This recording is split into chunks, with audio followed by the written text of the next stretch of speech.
Good evening, Yorktown. Welcome to the Town Board meeting for May 19th, 2020. I ask you all join me in saying the Pledge of Allegiance. I pledge allegiance Pledge allegiance to the flag to of the the United of the States United of States America of America and to and the to the republic for which it stands, Nation, one nation, under God, indivisible, with liberty and and justice justice for all. for all. Thank you. We can just take a moment of silence. It is EMS week.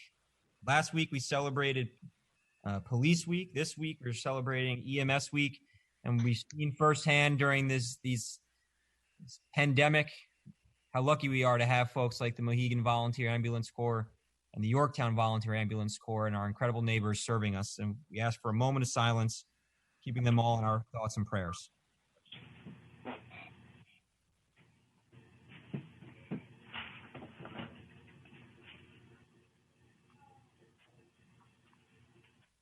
Thank you.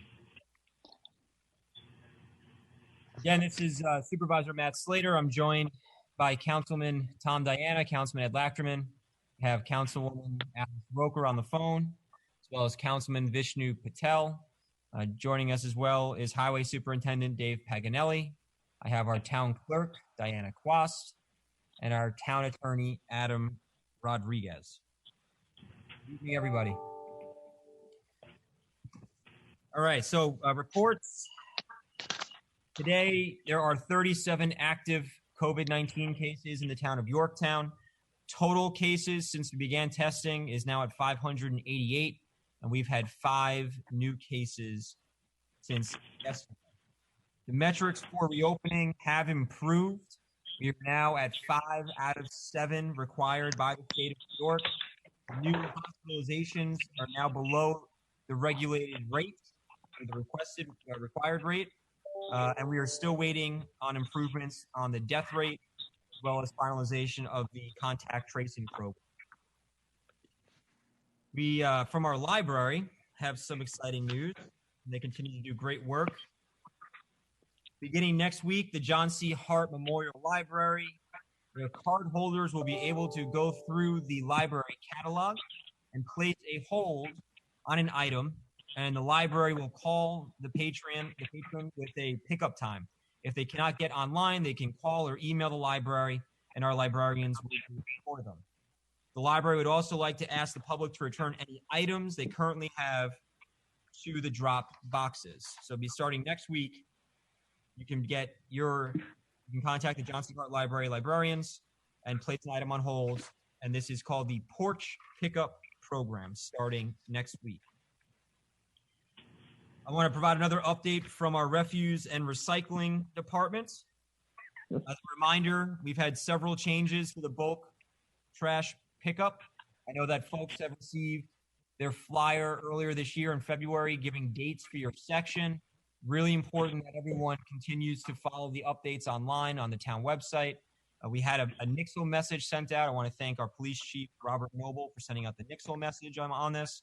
So as a reminder, Section 5 is now set to begin on May 26th. Section 6 will begin on June 8th. Section 7 will begin on June 22nd. There is no set dates for Sections 1, 2, or 3, and we're asking that those sections do not place their trash on the curbside until their their section is scheduled and that's posted. I think it's really important for folks at home to understand why we've had to change this schedule so many times. They've completed the first round of bulk trash collections for all 7 sections in the condos and apartments. R&R staff have picked up 850 tons of bulk trash, plus 7 tons of bulk metal. And it's important that we quantify that because, as a reminder, we are working at a 50% cap on staff. So we have a reduced staff, as you can see, a very increased volume of bulk trash and bulk metal. And we really want to thank our R&R staff for the incredible work that they're doing. And we ask that the public continue to be patient and understanding. We're doing our best to get through all the sections as quickly as we can. A couple of updates from our Parks and Rec department. As we announced last week, tennis is resuming at Lower Downing and Blackberry courts. There are restrictions on tennis play. It's only singles. You'll also see that the middle courts, the net's not up for the middle courts because we have to ensure social distancing. And if you are at our tennis courts and you see people waiting, please respect everybody there. It's an hour playtime if there are others waiting, so everyone gets a chance to jump on the courts and exercise. We also announced that our town's full and half-day camps will not be happening this summer, 2020. It was a very difficult decision, but one made in conjunction with our Parks and Rec director, as well as the town board. I did speak with our school superintendents. As a reminder, our camps utilize our schools to perform or provide the camp service. Our schools are going to be installing a number of safeguards over the summer in anticipation of the fall semester. And because of what construction they have to go under, we simply just don't have the space to safely house our students and ensure the proper safeguards are in place to keep them healthy and safe, which is our number one priority. We also announced on Friday that Junior Lake Pool will not be open this year. We started a construction project on the pool deck. It's a safety issue that had to be addressed. We were doing it in time, in anticipation for this coming summer. Unfortunately, due to the COVID crisis, the construction had to be stopped, and it's not going to be ready in time for us to open. And so Junior Lake Pool will be closed for the 2020 summer season. Beaches for Memorial Day weekend are being open across the state. That also includes Westchester County and here in Yorktown, the beaches along Mohegan Lake, my understanding, are going to be open. There are some limitations, and I want to make sure that people understand this. There's a limitation. Patrons must be limited to 50% of beach capacity, and group contact sports like volleyball, etc., are strictly forbidden. Concession stands, picnic areas, and playgrounds will be closed, and beach goers will have to wear masks if 6 feet of social distancing cannot be maintained. And again, that 6 feet of social distancing is consistent with the Governor Cuomo's executive order, and it is being enforced for our beaches as well. Lastly, on the Parks and Rec side, some good news. Sparkle Lake, we're still trying to get Sparkle Lake open for its original date of June 22nd. And so we're moving forward with that. Again, if you're going to be at Sparkle Lake, social distancing is key. Social responsibility is key. If you're not going to be able to maintain it's 6 feet, please wear a mask. You might get a fun tan line, but it's still important for the health and safety of you, your family, and other people in the vicinity. The track at Veterans Field. I know I've received quite a few phone calls on this. I really want to thank our Highway Superintendent, Dave Paganelli, for his help and guidance on this. I want to thank Jim Moderano, our Parks and Rec Director, and Chief Robert Noble, our police chief. I've spoken with all of them and many others. We are going to begin preparation to reopen the track. Our goal is to have the track ready for this weekend, and our Parks and Rec department is going to be working hard to make this a reality. We're going to be installing some safeguards. We're going to be installing some signage. It's important to understand that the field will remain closed. The playground will remain closed. But for those looking to walk the track, the town is working diligently to put safeguards in place to allow that to happen starting this weekend. It's very important. I'm going to be very plain about this. If folks can't respect each other and can't respect the parameters being put forth by the state, by the county, by the town, we will reserve the right, and we have no problem doing it. We will close the track if people are not maintaining a safe distance, respecting each other, and respecting the track. So again, we'll have more information on that later this week as we get closer to the weekend. Website update. Had a great conversation earlier this week and last week with our web designers. We are moving forward with our website update. Actually, It's moving forward. The template has been approved. We received our first markup, and we are moving to a full build schedule. And we are still looking to launch the new Town of Yorktown website early this summer, assuming all goes to plan. Couple points more. The pool permits, we're getting an increased number of pool permits down in our building department. They are being processed. As a reminder, here in the Mid-Hudson region, we are not in phase one, which means no construction allowed. And so even if your pool permit is properly processed, which they are being done by the building department, you can't begin construction until we enter phase one of the reopening process. Any questions, please contact our building department and they will gladly assist you. Also, our Reboot Yorktown permitting processes continue. We've streamlined the process for outdoor dining and for our retail in all of our commercial zones, C1, C2, C3, C4. We've received actually quite a few applications for outdoor dining, which we're very excited about. Places like Nadine's, places like Furcy's, they've already put in their applications and they're being processed. I know Councilman Lachterman was helping some of our small businesses today put in their applications. Again, that's being done through the building department. We've trimmed the process down from approximately 8 weeks to about 1 week, and we've eliminated the fee for your outdoor dining permit. Same if you wanted to do a sidewalk sale for our local retailers. We've trimmed that down from an 8-week process through the planning board to about a 1-week process through our building department. We've eliminated the fee. Again, this is to help our businesses, help their customers, and help their employees feel safe. And finally, Memorial Day is right around the corner. I really want to thank all of our veterans and those who made the ultimate sacrifice in defense of our freedoms. It's going to be a very different Memorial Day here in Yorktown. I'm going to let Councilman Tom Diana speak about the ceremonies that he is helping spearhead and plan. But as a reminder, there will be no Memorial Day parade this year. And we will have a special treat for everyone watching at the end of our town board meeting, courtesy of the American Legion, who's put together a fantastic video tribute for our entire community to enjoy. And with that being said, that concludes my report to the town. I'm going to go to Councilman Tom Diana. Councilman, do you have a report that you want to share? I think you're still on mute. Okay, there we go. Thank you, Supervisor. I just want to talk about Memorial Day a little bit. We're going to do Memorial Day light, for lack of a better terminology for it.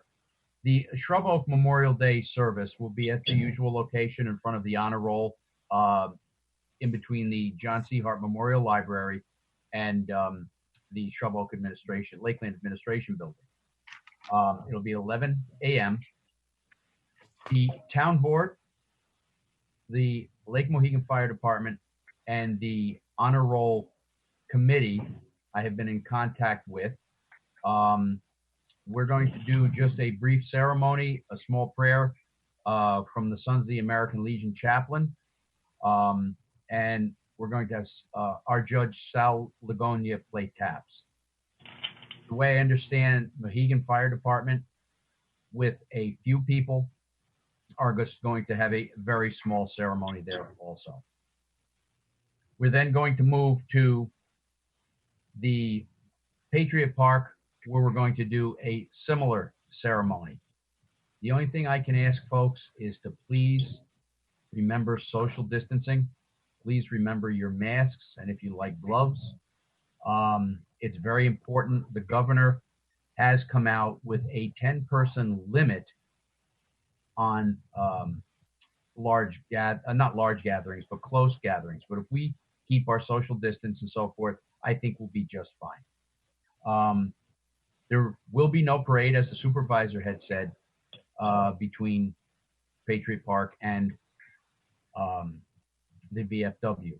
I've also been in contact with the people in the VFW who are going to do a little ceremony also at Patriot Park.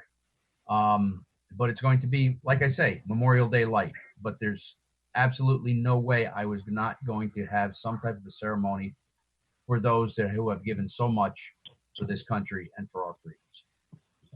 And other than that, everybody please stay safe. throw your gloves and masks away in the proper receptacles. And I guess we'll pass on the baton here to our next council person. Fantastic. Councilman Lachman, report to the town. Sure. Thank you, Matt. Supervisor Slater.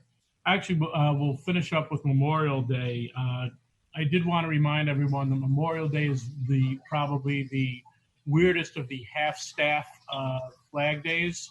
So at Memorial Day, the flag is supposed to fly from half-mast from sunrise to noon. And then at noon, you're supposed to briskly raise the flag back to the top in honor of our nation's battle heroes. And that's supposed to stay until dusk when the flag would come down, unless, of course, it's lit. And then if you wanted to go back to the half-mast for the COVID victims, I think it would be appropriate afterwards. But it is kind of an important thing to raise that flag for all that have fallen defending it. We also just wanted to reach out and thank our police department. As we know, there are a lot of issues with everyone staying at home. One of the things that we've been made aware of are increased drug and alcohol abuse factors coming into this, as people are not going to work and looking for things to do. I know that a couple of weeks ago we had a Narcan save. One of our police officers, it might have been Officer Byron, had that taken care of. And also, even more important, Dallas, our canine officer, was called down to Westchester County PD for a car sniff where there was suspected drugs, and found over 40,000 bags of a substance believed to be heroin locked in a compartment in the car, a secret compartment in the trunk.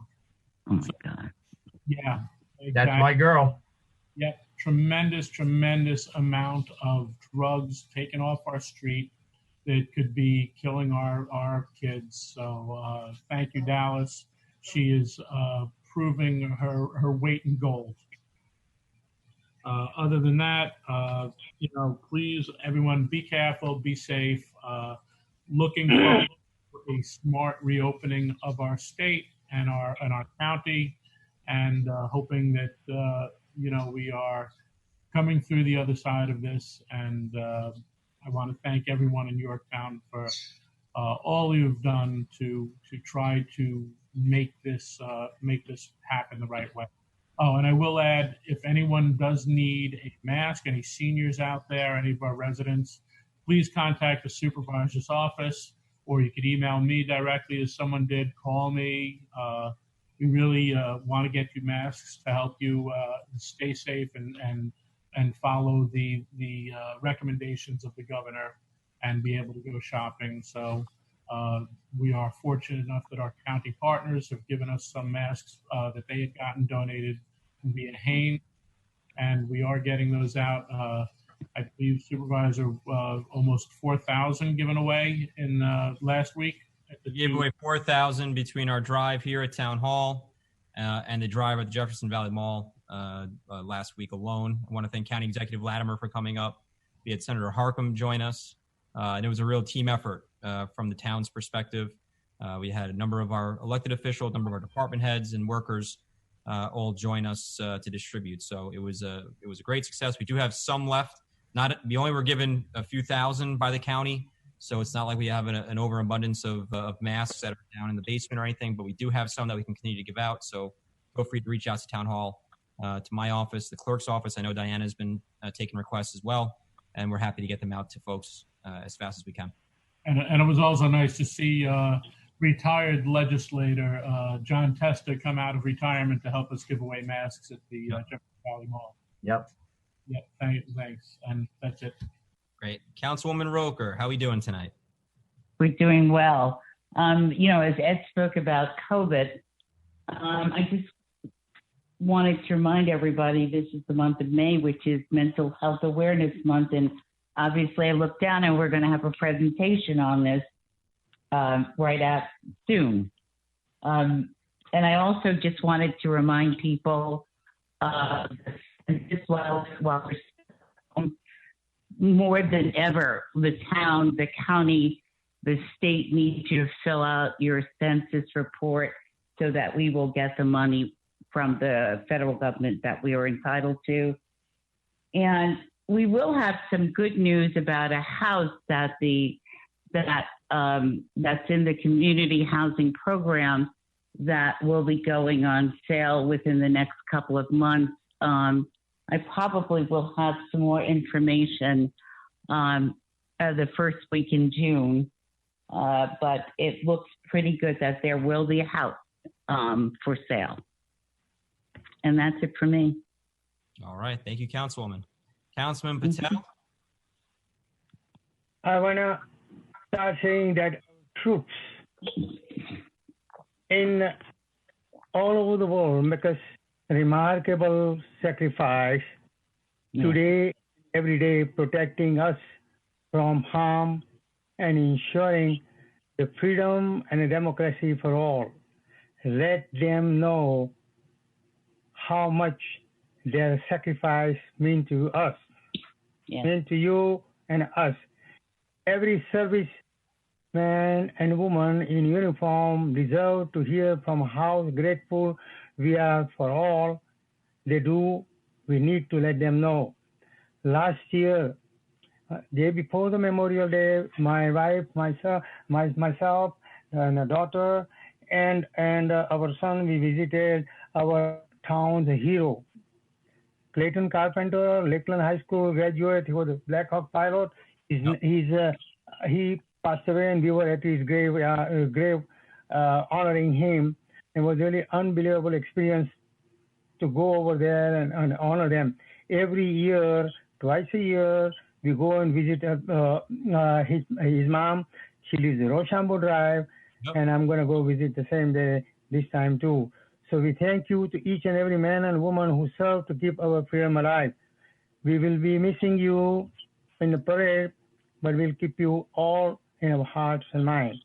So thank you, and keep the freedom alive. Thank you, Councilman. Thank you, Councilman Patel. And when you go see Colette, let me know. I'd love to stop by and say hi. Clay was an incredible athlete. I competed against him in high school, and his sign for the Clayton Carpenter Memorial Highway is right outside the window here. So we remember him in our thoughts and prayers, especially this Memorial Day. So thank you for that. Absolutely. Report from our highway superintendent, Dave Paganelli. And for those wondering, that's a picture of Dave. He's not blinking, but I'm very quiet. So at Highway, we are doing our work. We've been doing a tremendous amount of drainage work, collapsed drainage. You've seen us out on Quinlan, Hallion, Upland. We'll be moving now over to Mark Road for a few hundred feet of collapsed pipe. And then from there, we'll be going to Barbary, addressing a drainage issue on Birch. And that's the drainage and catch basins part of it. Trees, we've been averaging 2 trees a day. Dead trees that are in danger to our residents. Also, we have been following very closely with the Highway Superintendents Association. Traditionally, we receive $378,000 CHIPS money for paving, as well as $84,000 in the Pave New York, which this is the last year, totaling $462,000. That being said, those letters traditionally go out the end of April. They have not gone out. The governor is holding off making comments and adjustments to his budget, and we're hopeful that the CHIPS money doesn't get cut, because this year's a good year for Yorktown. We're at $1,540,000 that we have budgeted for paving. So, we should be able to get, 10 to 11 roads done, and we're looking forward to that, and we'll have an update as soon as we hear from them. Those residents up in Mohegan Lake, we will be putting letters into your mailboxes from the supervisor, myself, discussing the closure of Mohegan Avenue and the appropriate detours, and a shout out to our police department. traffic safety Officer Rob Rohr for spending a tremendous amount of time figuring the safest detours up and over the mountain there.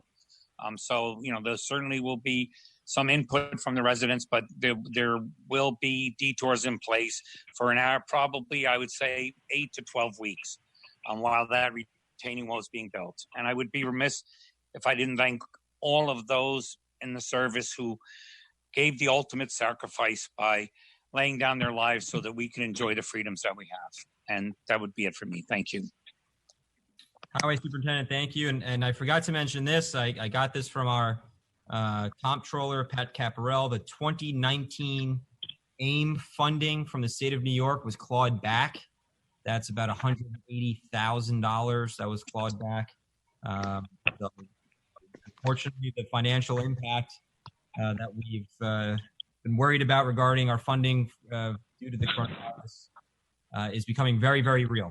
And as a reminder, we are anticipating a $2 to $3 million shortfall in sales tax revenue, as well as projecting about an $8 million total revenue shortfall for the town. And that's we're doing our best to mitigate those impacts. I can tell you that much.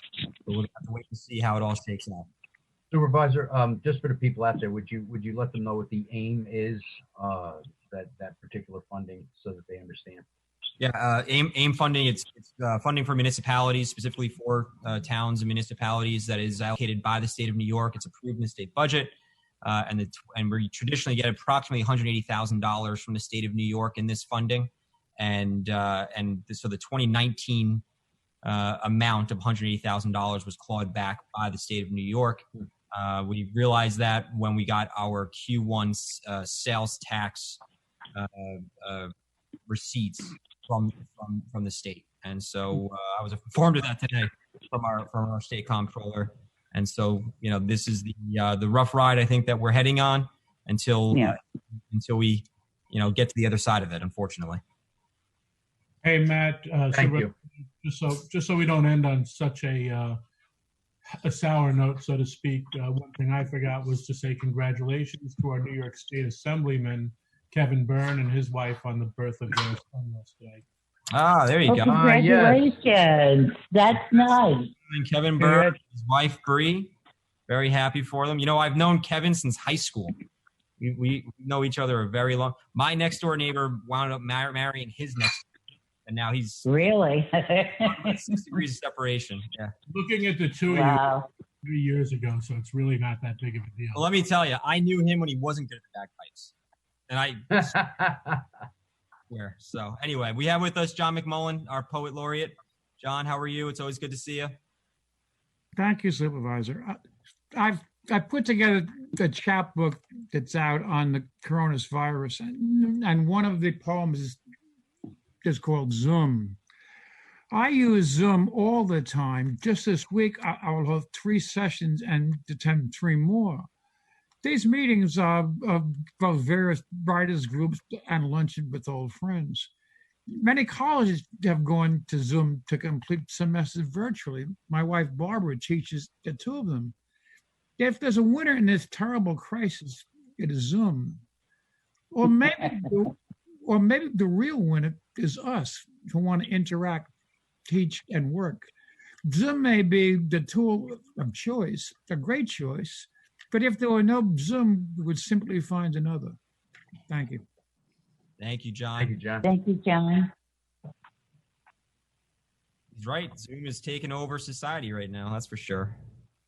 Now we have with us, and Councilwoman Roper mentioned this earlier, May is Mental Health Awareness Month. So we're thrilled to have with us Sharon McCarthy of NAMI of Westchester. Sharon, how are you? Okay, how are you?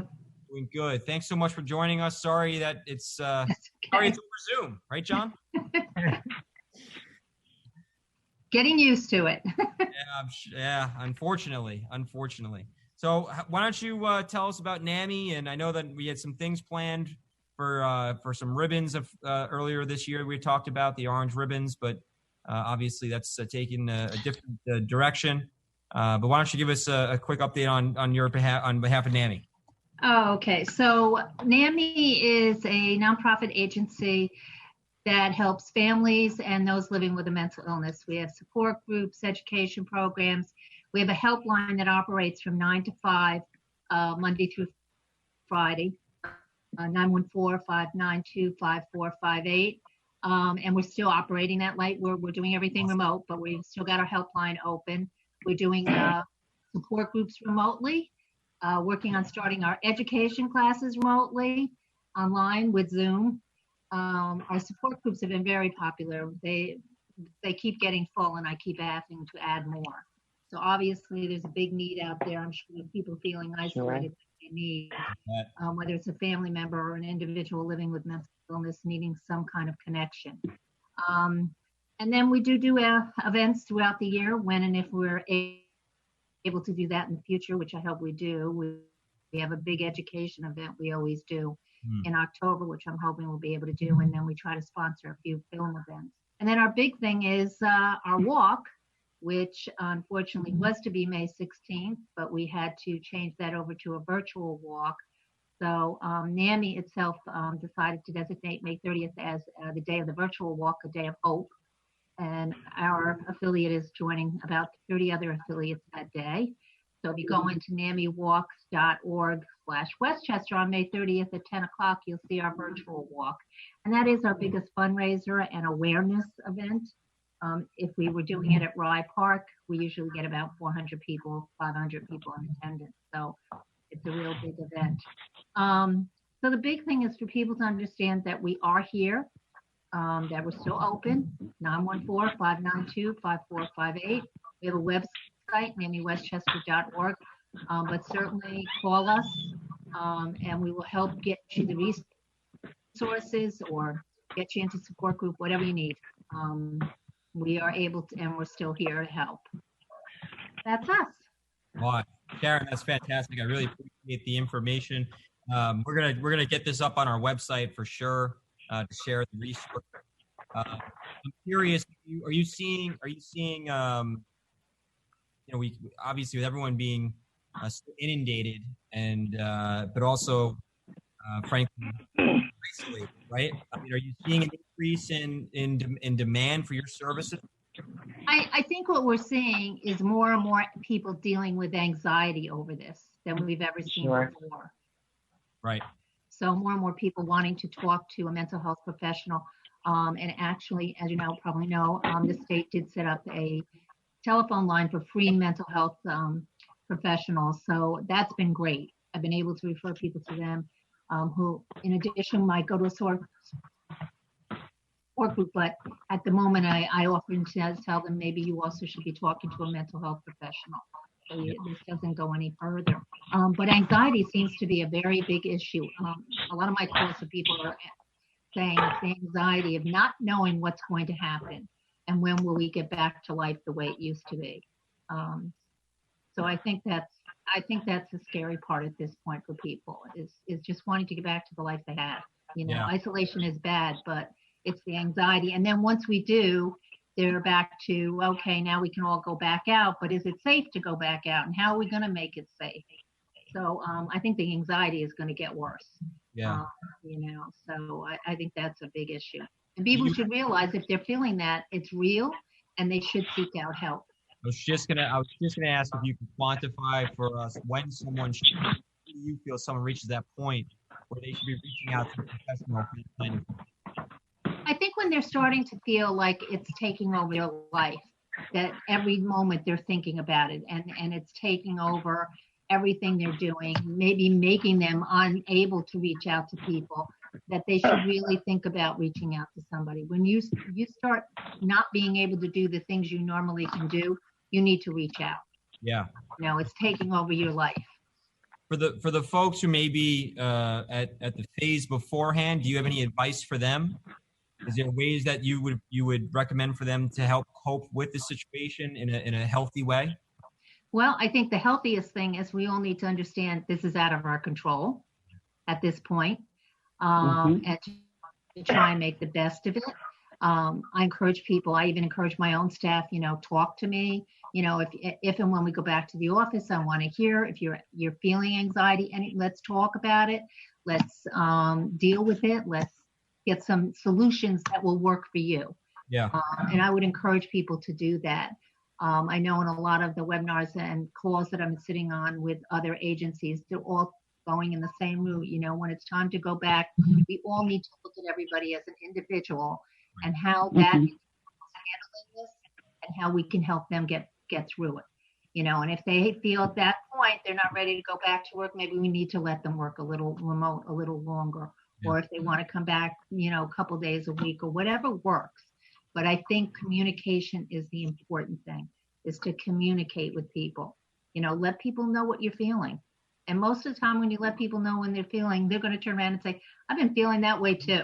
Yeah. You know, and then you don't feel so alone. You know, that's why the support groups are great.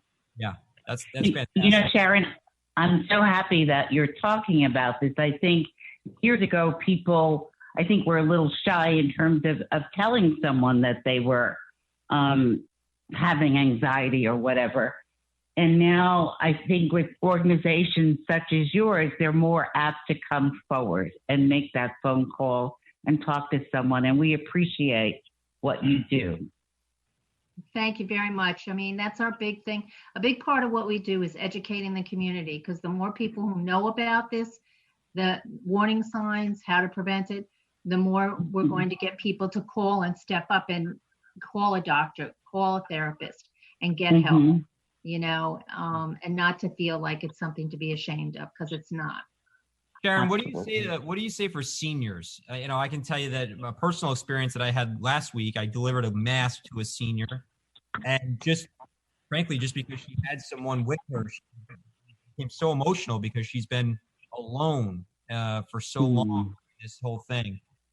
What can we do more for our seniors during this? Well, I think, you know, family members we've encouraged family members to make sure they're reaching out to people, especially seniors, but also anybody with a mental illness, because some people who have mental illness, isolation can be something they start to like when they shouldn't.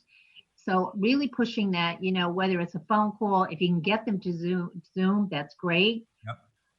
You know, I've invited seniors into our support groups. I've actually had a couple of calls past couple of weeks from seniors who I've referred to our support groups.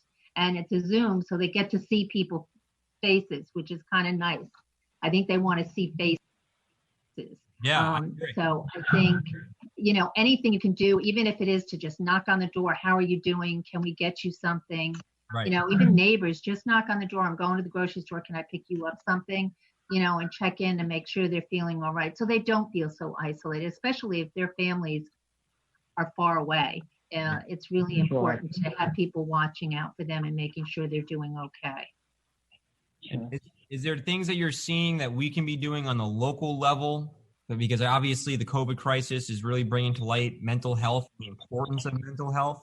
So are there things that we can be doing on the local level here in our four walls of Yorktown to provide those? I think what you're doing in terms of having me speak, but also putting it up on your website, letting people know that this resource is out there. You know, when people call us, you know, we have a conversation with them. I find out what they need, and then I can put them in touch with the resources on the county level, state level, whatever. A lot of people don't understand we're a very rich county in terms of the programs and services that are available. So I love it when people call and I can say, look, you know, I'm going to put you in a support group, but I want you to call this number today because they're going to help you, you know, get what you need. So I think just making sure that our number is out there and people know that you have somebody to call if you're having an issue. Can you give us your number? Can you give us your number one more time, just so we make sure that we have it? Yep, 914-592-5458. And is that the same as the hotline, the helpline number? What's the helpline? Yes, that's the helpline number. That is the helpline number. Great. Yep. Great. Excellent. Well, Sharon, I really do appreciate your time. Do any members of the board have any questions that they'd like to ask Sharon while we have her? You know, Sharon, with all this homeschooling going on, a lot of the kids aren't interacting with with their little friends that they play with, and this is going down into your first and second and kindergarten kids. And I think there's a lot of tension there. Is there any way you can maybe give us, the folks out there, an idea how we can ease this I guess I'll call it pain on the kids. It's a difficult time in terms of kids, and once again, I think families need to watch, and if they feel their kid is dealing with this not in a very good way, they're becoming depressed, or they should definitely reach out and let them talk to somebody. There are people that will talk to them on the phone, but I also think if you can find ways for them to connect, whether it's once again through Zoom with their friends, just so they know their friends are still out there, whether it's let them talk on the phone even. I just think that connection with their friends is important. Sure. I do think, letting them call grandma, go by grandma's house and let them wave to her through the window if that's what you got to do. Mhm. But I think it's important for them to know that those people still are out there. I had one of my staff members a friend had a baby, and their younger child was a friend with her child. So what they did is they went to their house and stood outside the window and just said, "Hi, we're here. We hope you're doing well."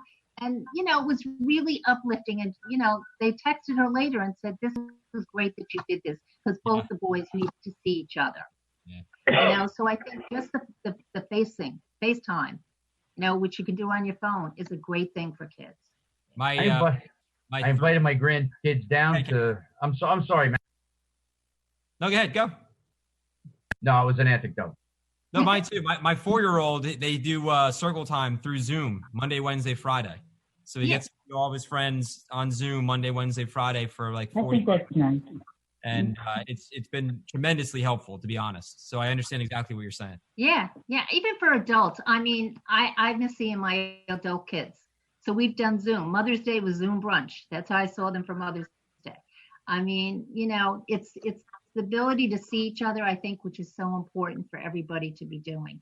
As much as, we all get zoomed out at some point during the day, I do think it's giving us an advantage in order to help people get through this. I totally agree.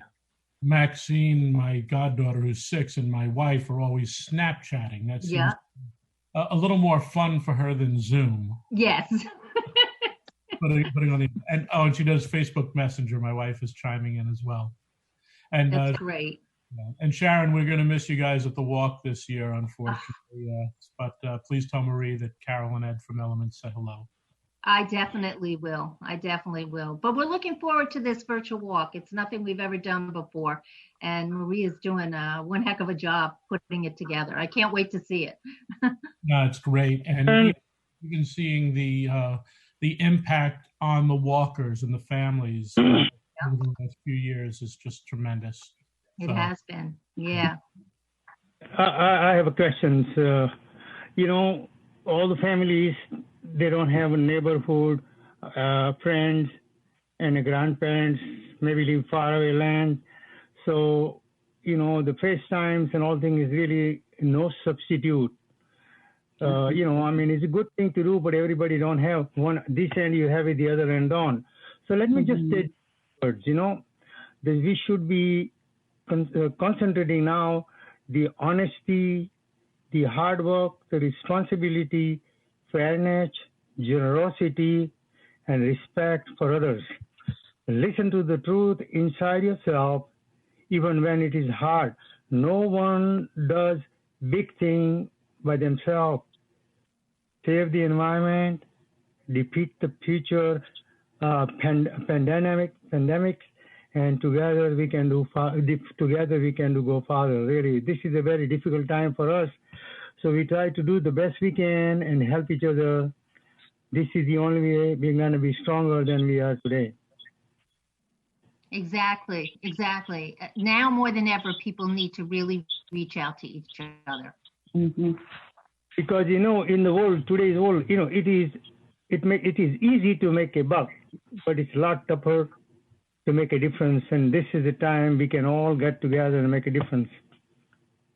Yep, absolutely. Totally agree with you. Absolutely. Well, Sharon, thank you again so much for your time. We really do appreciate it. It's always great seeing you.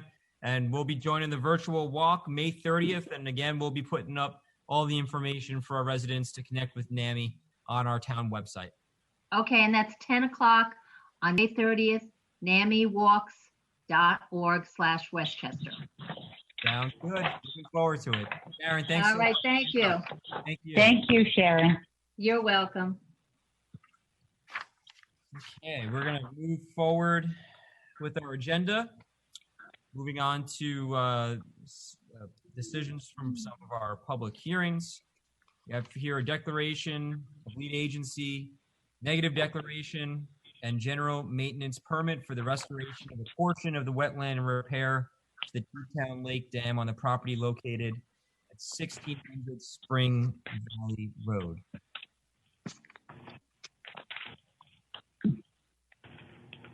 Any questions from the board? No, I'm good with that. Supervisor, I have a question. Yes, Highway Superintendent. Under number 1A, dredging of the wetland buffer area, in conjunction with number 5, applicant plans to remove the dredged material. And above that, on number 4, 600 cubic yards of dredged material.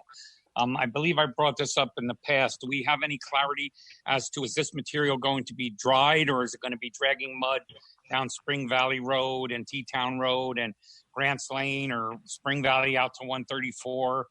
I'd spoken to Michael Quinn about this, expressed my concerns, and he told me that we would be on top of that. So I would like to, again, just express my concerns that, we don't want to destroy our roads by putting, an average triaxle takes 20 yards. It's 30 triaxles, which is a tremendous amount of weight, as well as could create a serious mess. So that's my only concern. Dave, may I comment on this one? Usually when you do the dredging like this, most of the water is already removed. Most of the water. Well, I did see that with respect to the next item on the agenda, the old logging, where they actually said that under number 4, as noted in submitted documents, the contractor plans to use suction harvesting to remove sediment from the pond and place into filter bags, which will then be stockpiled adjacent to the wetlands. And and then they will dry out and the dried material will be removed. Is that what's being done on this location, or is it being hauled out as sludge? Mr. Quinn, can you answer the question, please? Yes, Supervisor. One of the conditions of the permit is that we're going to meet with them at the kickoff of the project and go over how they're going to manage the truck traffic. But the plan is to remove the sediment from the property. That is something that Teatown is still looking into. It's very costly. I think they estimated 600 yards have to be removed. It would be very costly if they have to truck it off site. So they prepared the plans that way, but they're still researching different options. And if they ultimately do have to truck it away, we'll go over the details on how that's going to be done, so there's no inconvenience to the neighbors and certainly no damage to the town roads. Dave Paganelli, I would love to have you involved in that discussion when they get ready to start. Michael, are they looking for a BUD, a beneficial use determination, where they can leave it on site? Well, they did talk to the DEC about that possibility, but they were struggling to find a location. So I really don't know how they left off on it. And they didn't have any cost. They just knew it was going to be a big cost to truck it away. Okay. And great. they have to make sure what kind of contamination in the soil before they decided how they're going to transport it. Right. And that's another condition, Vishnu, that they'll do that testing and then they'll also furnish copies of those results. So we'll just keep it in our files. So we will know that they did the testing and it was disposed of legally. Okay. Sounds good. Thank you, Michael. Sure. Any other questions from the board? As a reminder, as a general permit, it's going to be valid for up to 5 years. There's no other questions from the board. Then I will entertain a motion. So moved. Second. All in favor? Aye. Aye.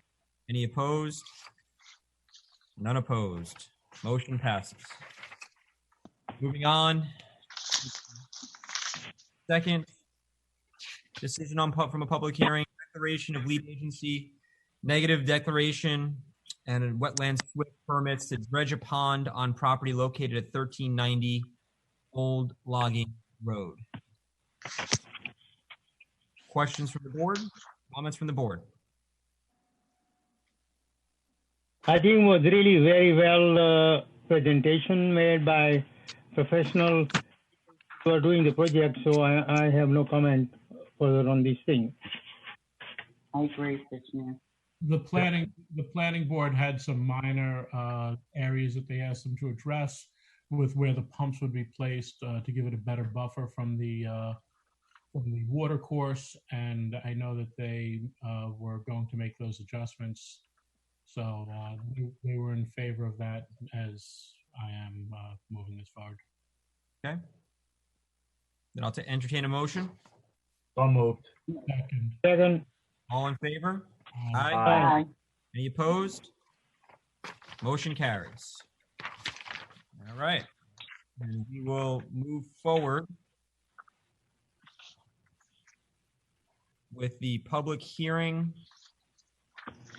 I call to order the public hearing to consider a stormwater pollution prevention plan and tree permit application received from Westchester Modular Homes Corp.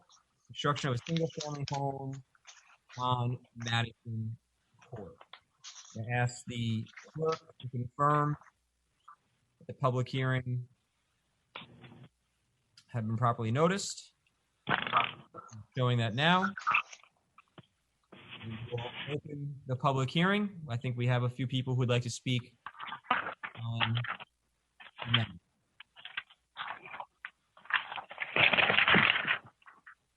Diana, who do we have to speak on it first? Well, actually, before we do that, can we, I apologize. Do we have the applicants with us? Yes.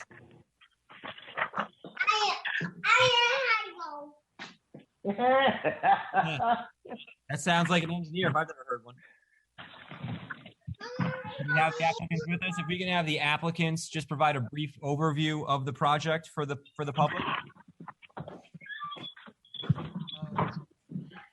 Vinny's not there. Okay, so I'll do it. It's basically we're attempting to. Sorry, sir, can you say your name for the record, Anthony? Oh, sorry, it's Anthony Pisari, Pisarri. Great, thank you. Thank you for joining us. It's a application for a single-family house on Madison Court, and we had to come before the board for a stormwater permit and the SWIP, basically. Yep. Right. Okay. Anyone else? So, any other member associated with the application that wants to speak? Otherwise, we'll turn to public comment. Trees? I don't see the number over here. How many trees will be planted? Anthony, Michael, do you want to speak? or Mr. Quinn, can you answer how many trees will be removed from the project? Yes. So this application had come before the board, I believe, in early February. And the number of trees to be removed, there's 11 trees that have to be removed for the new house construction. Mm-hmm.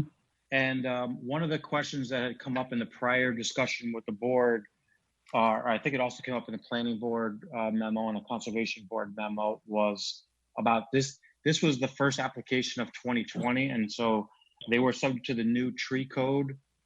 And so this applicant is proposing to pay a fee to the tree bank in lieu of doing the tree mitigation or full tree mitigation, just because they don't have room. It's a wooded lot, and they had to remove these 11 trees to accommodate the new house. So house is next to, which is already, pre-module house built up, which is, this one will be 90 degree, right? This is parallel to the street, and the other one is on Route 202-35. So this is the brand new. I think some of the trees are already cut down. Is this the same trees from the old house or the new one, I believe those trees were taken out for this project. Technically they should have waited to get all the permits in place, but I think that they did start the tree removal. I think there's Yes, also the trees several are of them removed. dead, I believe.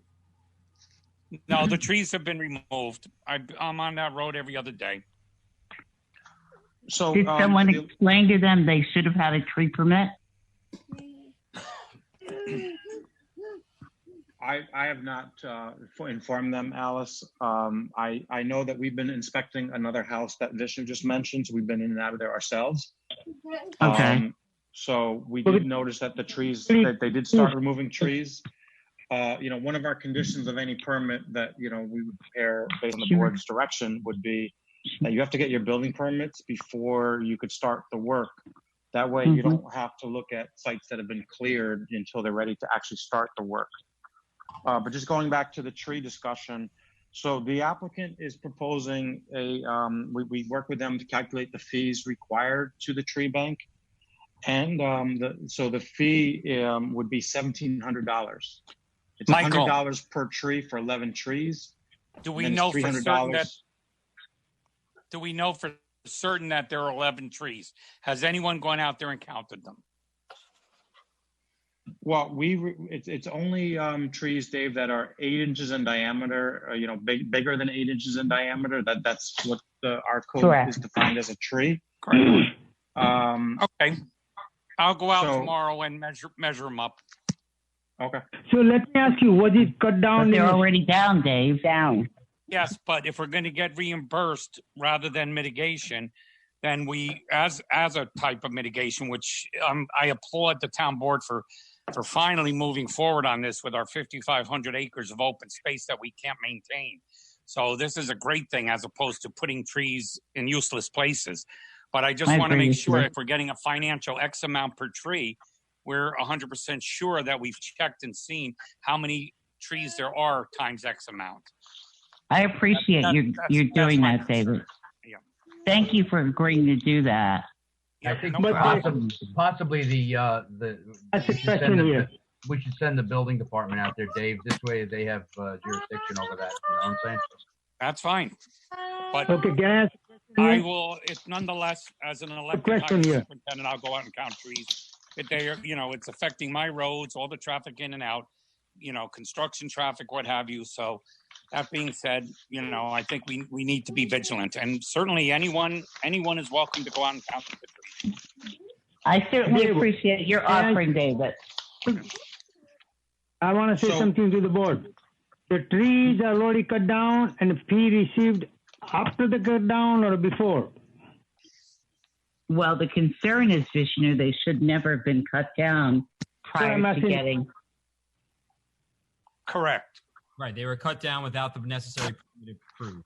So maybe the storm came at night or something, Because No, right now, the trees were supposed to do cut. the work because of this corona issue. So was it done in that time period or something else? How it was done, Well, the trees were cut down, earlier this year. They were cut down, I think, in anticipation of getting approvals and permits. But again, they should have waited. It's a condition that before you have a building permit, you cannot start any type of work on the site. Like this all the time now? Is this the way we're gonna move? Is there a penalty for the fact that the trees were taken down without the necessary permitting? Sure. Well, I mean, typically, for someone that takes down trees without authorization, we would use the same tree code to figure out how many trees they would have to put back or pay a fee in lieu of. There's no penalty or fees aren't changed as a result of doing it before you had approval. Matt, I think there was some confusion because it looks like the paperwork was put in on March 15th. It was received. And because the law had changed, this was the first one, they did pay their MS4 stormwater management permit. There is a part on here for tree permit that didn't get checked. So it may have been just an oversight from that, and we probably should have caught that going through. I did have a question though, to just verify how this works, and maybe Mr. Peck, you can help me with the writing the law. There's a certain amount of trees that they're allowed to cut down regardless, correct? Correct. 3. If there are 11 trees being cut down, is that 11 over the limit? Does the limit then, do they pay for everyone, or is it what we pay over the limit if you have to go over the limit? So I think it's a little ambiguous there in my mind. So, Well, doesn't a lot have to do with the size of the tree? yes, a tree is defined as more than 8 inches in diameter at chest height. Right. Now, Right. if you can remove a certain amount of trees as of right without getting a permit, then you don't have to get a permit. But once you exceed that number, you don't get the first couple free. You have to get a permit. So Right. in this case, there's 11 trees. You have to get a permit for 11 trees. You don't get the first group. You don't. They still count. Correct. So let's a question to the town engineer.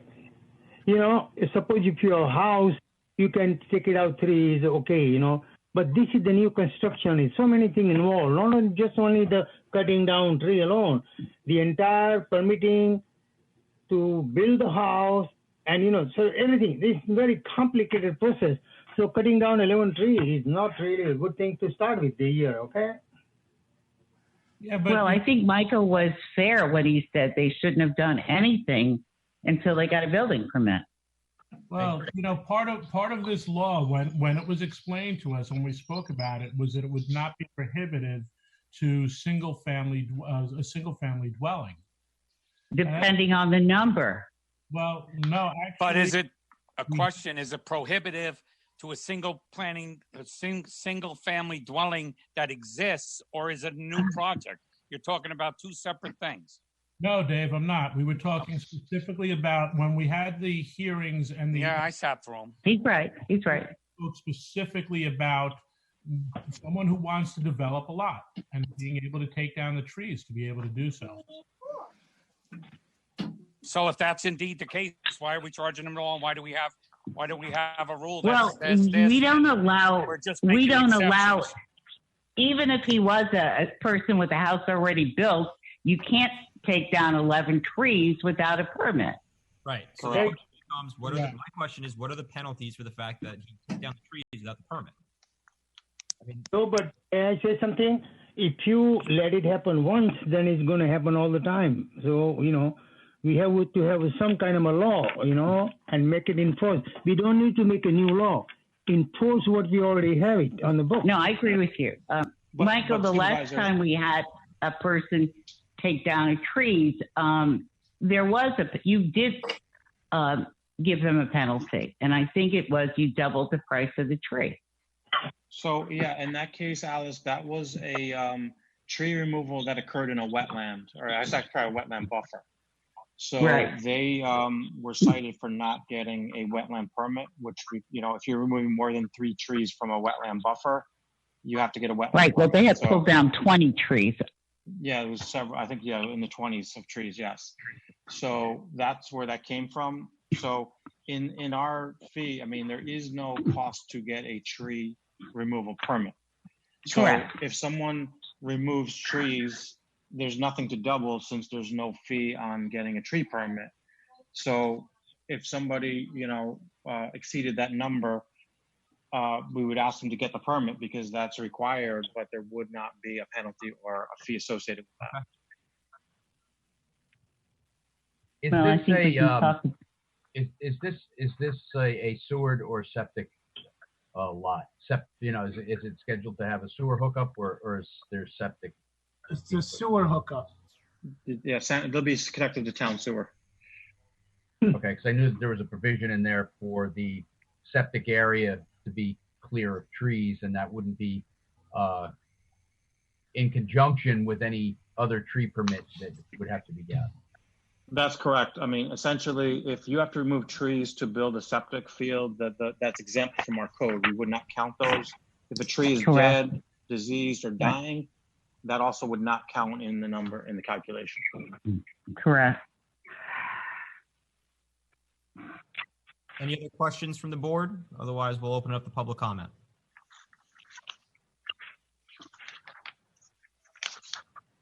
Diana, who do we have for public comment? Susan Siegel. Thank you. Good evening, Board. Susan Siegel. I have some prepared comments dealing with the stormwater law, but I'd like to comment on this issue of the violation of having cut down the trees beforehand. I've had the luxury of opening up my computer to the actual language of the tree permit, of the tree law. Okay. All right. For one thing, it says that that the mitigation, if they're not going to do, if the only mitigation is to pay a fee into the tree fund, the law says it's $300 for every tree. So if you take the applicant's word that it was 11 trees, that comes to $3,300, not $1,700. That's stipulated in the law, very specifically, $300 per tree. That's the first issue. The second issue is the issue of what happens if he has violated the tree law by cutting down the trees beforehand. It seems that while I applaud Dave's comment that he'll go out and check the situation, if the trees are already down, unless there are stumps left, you don't know how many trees were actually cut down. You're taking the word of the applicant that it was 11 trees, and I don't know if the engineering department had actually done a site visit and verified that, because the trees should be marked as to which ones are going to be cut. There are provisions in the code for restoration if work is done without a permit. So I would suggest that the town engineer's office work with the town attorney and look at the enforcement provisions of the tree law to see what can be done, because clearly, as has been stated, and no one's denying it, that the tree law was violated because he cut down more than 10 trees without a permit, period. So those are two issues which I'd like to bring to your attention. My other comments, I don't have any specific comments about this application, but I am asking the board to adjourn the hearing until the board adopts amendments to Chapter 248, the Stormwater Erosion and Control Law. The amendments have been pending since July of 2019.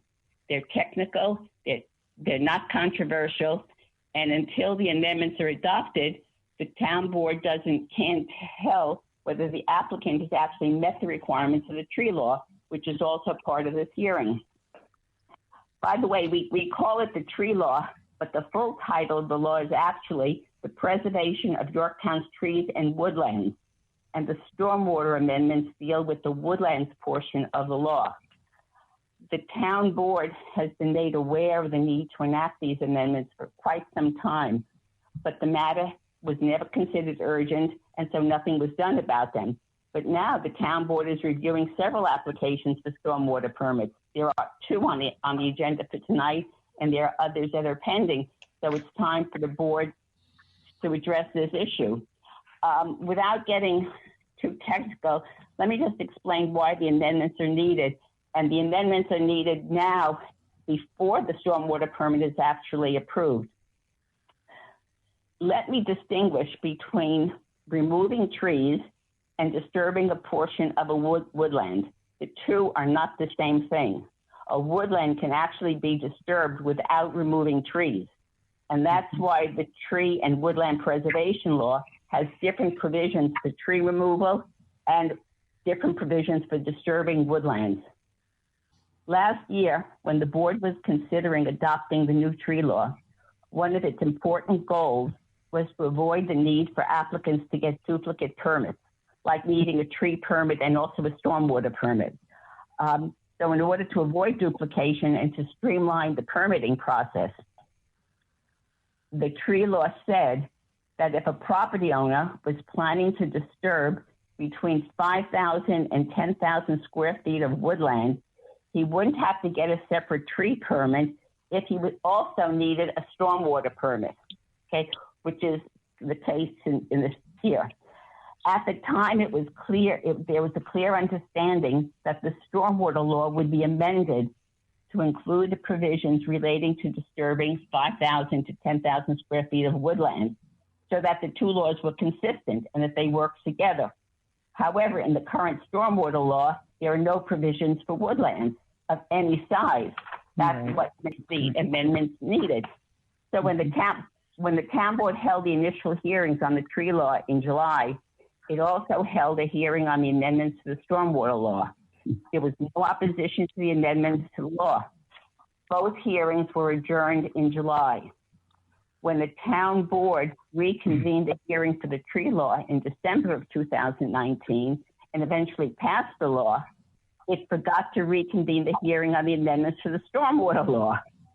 So the existing stormwater law is inconsistent with the tree law. And there are no provisions in the current stormwater law for woodlands between 5,000 to 10,000 square feet. That's the problem we're facing tonight. And we also don't know if there's a protected woodland that is being disturbed in this application, because the tree permit application was never updated to indicate the extent of any disturbance to a woodland. That's a separate administrative problem that needs to be dealt with. So that's why I'm asking the board tonight that the amendments to Chapter 248 be addressed first. And once that's done, then they can quickly go ahead and adopt the approve the stormwater permit for this applicant. All right. I know this may sound technical, but it really is simple. And all it means is that the two laws have to work together. And for that to happen, you have to amend the stormwater law so that it protects the woodlands as required under the tree law. I think the board has gotten emails from Linda Miller explaining this, and certainly if there are questions, Linda can answer them. I don't know if John is tied into this meeting, but he was very well aware of this issue when the tree law was being worked on, so he can address those problems. And I think the amendments were referred out last July when the board was first considering this. So this can be done rather quickly, so there's no delay to the applicant. Let me add that I have the same comments for the next public hearing. Again, stormwater and tree permit. I don't want to repeat those hearings. So if it works for the board and for the town clerk's official record, you can duplicate my comments for the next hearing, just exact same thing of what I said for this one. Are there any questions? I mean, I can go into more detail, if you have, but the board has received emails about this, so they should be aware of the problem. And again, it was always back burner. The COVID issue has certainly thrown your schedule off. I understand that, but now we're dealing with two applications tonight, and I think it's time to address this issue. Thank you. Are there any questions that I can answer? Thank you, Susan. I don't see any questions from the board. I do want to, we'll go over to the next, we have someone else wants to speak. Diana? No, I have no one else. Okay. We have a question, just I guess, based off of Mrs. Siegel's comments. John Tegeter, you're on the call. Can you provide some insight into technicalities that were raised? I guess you're talking about the Chapter 248, that discussion? Yes. Yeah. Okay. Let me ask Mike Quinn first. What's the amount of disturbance on the project? More than 5,000. And so what I was saying earlier was that there's 11 trees. It's $100 a tree. No, it's $300 a tree. I know she just mentioned $300. I'm actually looking the code up on my phone right here. So it's $100 per tree times 11, and then $300 for every 5,000 square feet of woodland disturbed. So it was more than 5,000. So that was 300 times 2. Is it more than 10? The $1,700. Right, I understand that. Is it more than 10,000? No, it's 9,300 square feet. Okay, so here's what I think about what Susan said. First of all, all of the history and the discussion of Chapter 248, I think, is true. I think that all of the things that were offered to be put in that law are, fairly benign. And I think it was really a matter of consistency. I don't think it's a matter in this application or any of function necessarily. I think it makes the two laws balance together. But if you read what's in Chapter 270, the tree law, and I'll ask Adam if he wants to review this at a later time, it does say that for applications that need a stormwater management permit between 5 and 10,000 square feet, you do not need a tree permit, but that you will require mitigation for those trees, and you can utilize the mitigation measures that are contained in this law, the tree law. I think that functions on its own.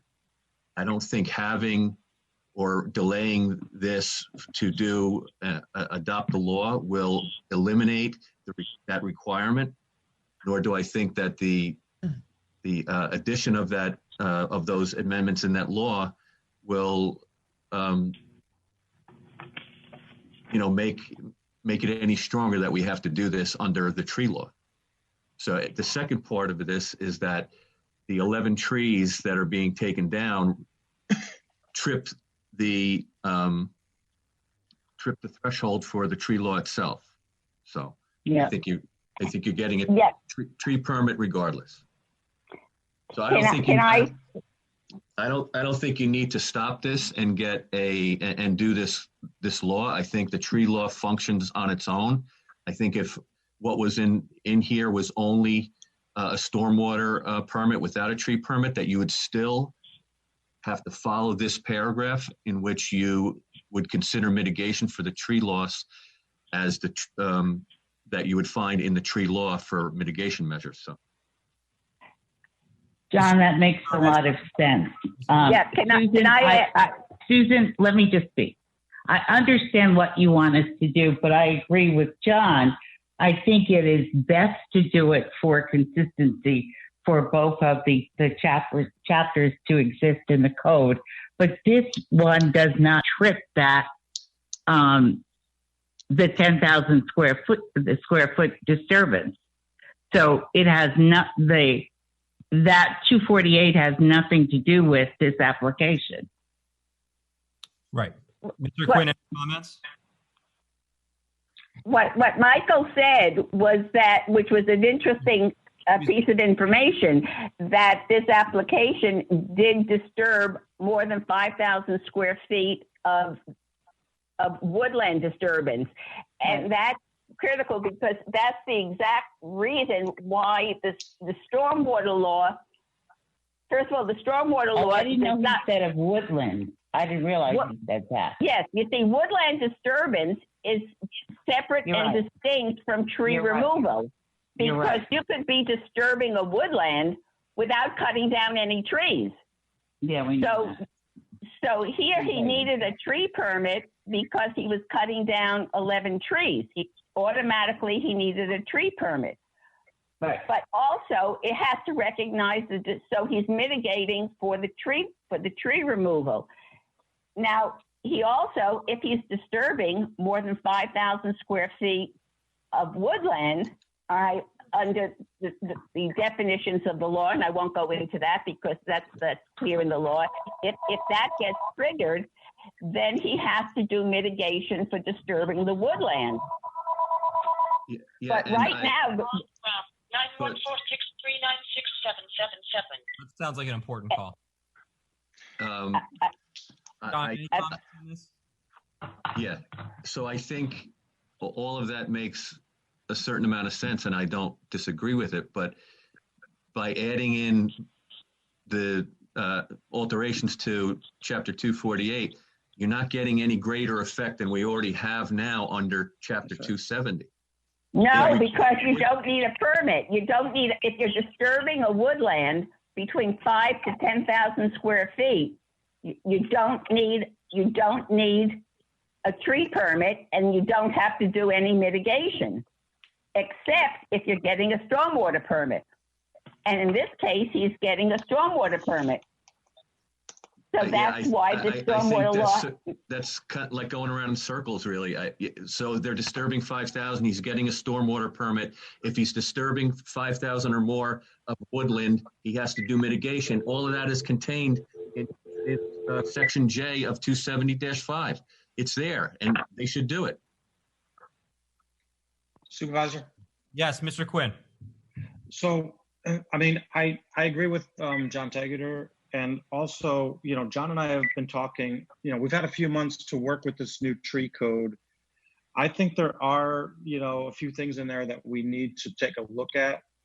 So, you know, if we're going to try to fix the discrepancies between this code, the tree code, and the Chapter 248, which is the stormwater code, I think we should also, you know, take a look at how this tree code is being applied and where we see some difficulties. So, I mean, I think that requires a longer, you know, a harder look.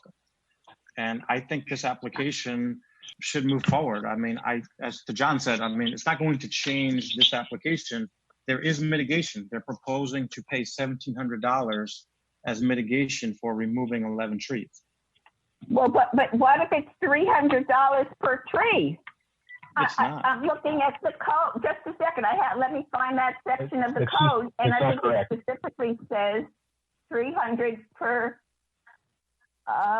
Let me just find the mitigation section. Adam, do you have a copy? I'm sorry. I'm Yes. sorry. I apologize. I made a mistake. $100. It's $100 for every protected tree. I apologize. It's $100 for every protected tree and $300 for every 5,000 square feet of protected woodland. But right now, the application for a tree permit doesn't say how many square feet of woodland are being disturbed. I didn't realize, Michael, did you say woodland disturbance or did you just say disturbance? Well, there's 11 trees and there's 9,000 to the engineer's calculation, 9,300 square feet of woodland disturbance to build the new house. So those calculations were done. And that's how the $1,700 was arrived at. Okay, again, I apologize for my mistake, but I'm glad to know that your department, Michael, did calculate the disturbance to the woodlands, because in all discussions that I've been hearing, both at the town board and also at the planning board, there's never been any indication of the amount of disturbance to a woodland, and that was one of the critical additions to the woodland law, to the tree law that was passed in December. Yes, you're right. The importance, and I know that the people on the town board were very supportive. You're right. Of the need to protect the woodlands. Alice, you spoke very strongly about I it. didn't realize that. I'm sorry, Susan. That's my fault. And let me just say, without this is complicated enough, the same issue about this consistency between the tree law and the stormwater applies to the wetlands law. Right. So when you do one, you should really do both. But I didn't want to get involved in wetlands tonight because the hearing didn't involve that. But I don't want to ignore that. Right. Woodlands in wetland buffers. Okay. Okay. Questions or comments from the board? Let me ask something. Like, anybody come for development, any project, they should come with all the paperwork. Don't just come with a piecemeal information and then everything ask for the approval. Because nobody should blame the town board, and building department, planning department, or anybody else. The developer, he knows all he wants to do is build. And why are you doing like this? Because you are the one who is delaying your project, and don't blame anybody else, you know. You're supposed to know this thing, you know. Thank you, Councilman. Any other questions or comments from the board? I think we should adjourn this, Matt. Yes, I agree. I think we should adjourn this public hearing. I'll entertain a motion to adjourn. Motion. Second. All in favor? Aye. Any opposed? No opposed. Public hearing is adjourned. Thank you. Okay. We will now convene a public hearing to consider a stormwater pollution prevention plan, wetland, and tree prune application received from Panbar Realty to reconstruct a single-family home at 3617 Buckhorn. Diana, do we have anyone from Panbar Realty joining us tonight? Yes, he should be on in a second. Okay, and can you confirm that the public hearing was properly noticed? Thank you. How do I get out here? There's John. John, can you hear you? Lou Penny. Lou? Yeah, how you doing? We're good. Sorry about that. It said John on there. We're good. Thanks for joining us. John's my partner. Can you give us a brief description of the project for the public, please? Yeah, it's a half-acre lot. It's got a stream that runs through the back of it. There was a house on the property that burnt down. I purchased the property under the impression that I was going to be able to put a new house back in its place. And then after signing contracts, found out that I wasn't able to do that. I have to go through all of this stuff. So I've gone through all this now with you guys. And I think you're my last piece of this puzzle. I hope. Because the property that I'm buying from is running out of patience. So, and I have a contract with them that I need to finalize. Understood. Understood. Okay. Supervisor, if I could just give a little bit of background here. This is, like he mentioned, there was a house on this parcel a few years ago. I believe after a fire, the house was demolished 2 years ago.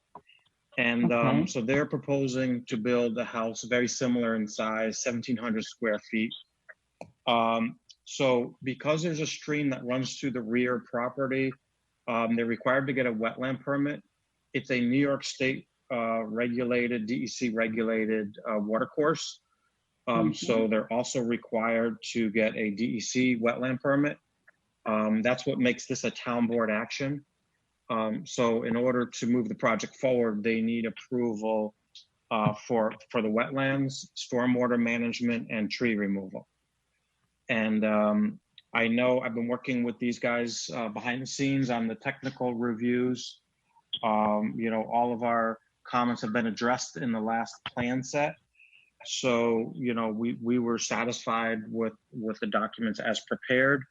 I know that they have been working with the DEC, and I believe a few weeks ago, they did obtain a wetland permit from the DEC in addition to permits that they'll need from the town. So that's kind of a snapshot in time as to where we are right now. So basically the entire lot is in the wetland buffer. So, that's just the nature of the location of where they want to build. This is also within a 100-year floodplain, so they'll have to get a floodplain permit from the building department in addition to the building permits.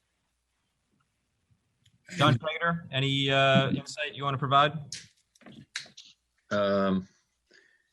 Well, some of the concerns, not really concerns, but I would say items that we had talked about. I guess, Lou, I know I had asked this question, but the foundation to the original house has also been demolished and gone, correct? Correct. Yeah, okay. I don't know why the bank did that, but it's a bank-owned property. Okay. They did get notification from the building department years ago that said that they had to remove the house completely from the property. So I think they misunderstood the fact that they were allowed to leave the foundation and took everything because they're not from this area. All right. I appreciate that. So one of the things the board had talked about was if you look at the plan, you'll find that there's not much backyard there before you get to the wetland and then the stream. So they wanted you to consider possibly moving the building closer to the front yard to produce a better backyard for outdoor living. This will eliminate and make less the future impact to the wetland and possibly the stream. The plan shows 4 trees to be removed, but there are some documents that state that there's 6 trees. It's my information that it's 4 live trees, 2 deceased trees will be removed. That should just, in terms of housekeeping, be made consistent. There is a reference in the MS4 application to a 24-inch DBH. I don't think that's correct, but that should be verified. We're asking for a zoning chart on the plan. We ask for explanation of the wood trips, whether they're temporary or permanent. Also, we had discussion about the existing asphalt driveway. It appears as though some of that is still existing and to be removed. If so, that would expand the limit of disturbance. And so that should be clarified. And also, just in terms of the limit of disturbance that I've seen, it appears to be very tight and is probably a little unrealistic and should be expanded. That's essentially what we had on it. Yeah, the driveway was going to be recapped. What was there, whatever's loose is going to be removed, but whatever is good, we were just going to cap over. So I wasn't planning on ripping up the old driveway. It's in fairly good shape and it's a good base. Yeah, okay. All right. Still, I think it bears a little attention. Not too much. It's a detail. But... Okay. Yeah, I can have the engineer take care of it. Yeah. In terms of the wetland and tree permits, since everything's in the buffer, I don't believe that there's a tree permit here. So this tree, any of the trees that will be taken down will be mitigated for as part of the wetland permit. I think Mike has that. Well, there's more than 3 trees in a wetland buffer, so that does trigger a tree removal permit. Actually, I don't think so. I think it remains as a wetland permit, but you do mitigation. Again, as we just talked in the last application, you look to the tree law for some mitigation measures. I can read it to you if you want. Hey, gentlemen, I'm also looking at the original permit. It says 6 trees to be removed, but 3 are dead. Okay. Does that make a difference in that? More than 3? I thought they could take, or is it because in a wetland, you can't even take down a dead tree? No, you can take down a dead tree. You can. Right. As a right.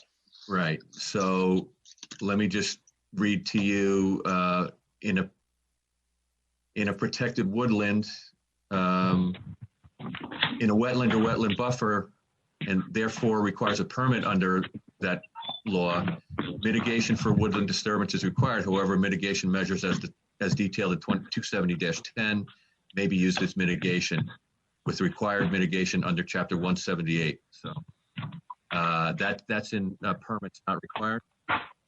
And in the wetland law, the threshold is 3 trees or more. So I know you're in a wetland permit situation just by virtue of the disturbance itself, but you also have the 3 trees. So in terms of the mitigation for trees and the tree permit, I think that's covered under the wetland permit. I thought we had that discussion, Mike. Maybe I'm missing that. Well, William Batista, I know I talked to you guys about it. I don't recall if I was involved, but yeah. In either case, it doesn't change what the mitigation will be. Okay, Diana, do we have anyone for public comment? And I acknowledge we had Susan Siegel earlier. Would we be able to just replicate her comments, or do you want her to? I have some additional comments. Before Susan goes, can I speak? Because I just want, does the applicant, has he received the comments from the DEC Conservation Board? Yeah, conservation. Luke, do you have comments from the application board? No, I don't think so. I don't think. Okay, because they've got concerns, and I think I'm sorry you didn't get them, and I'm actually trying to pull them up on my other computer as we speak. But they had a number of concerns about this application.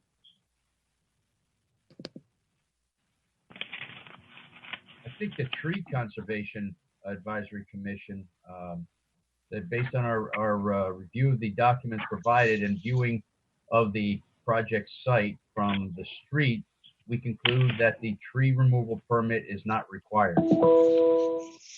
Correct. Well, the Conservation Board had more than just tree.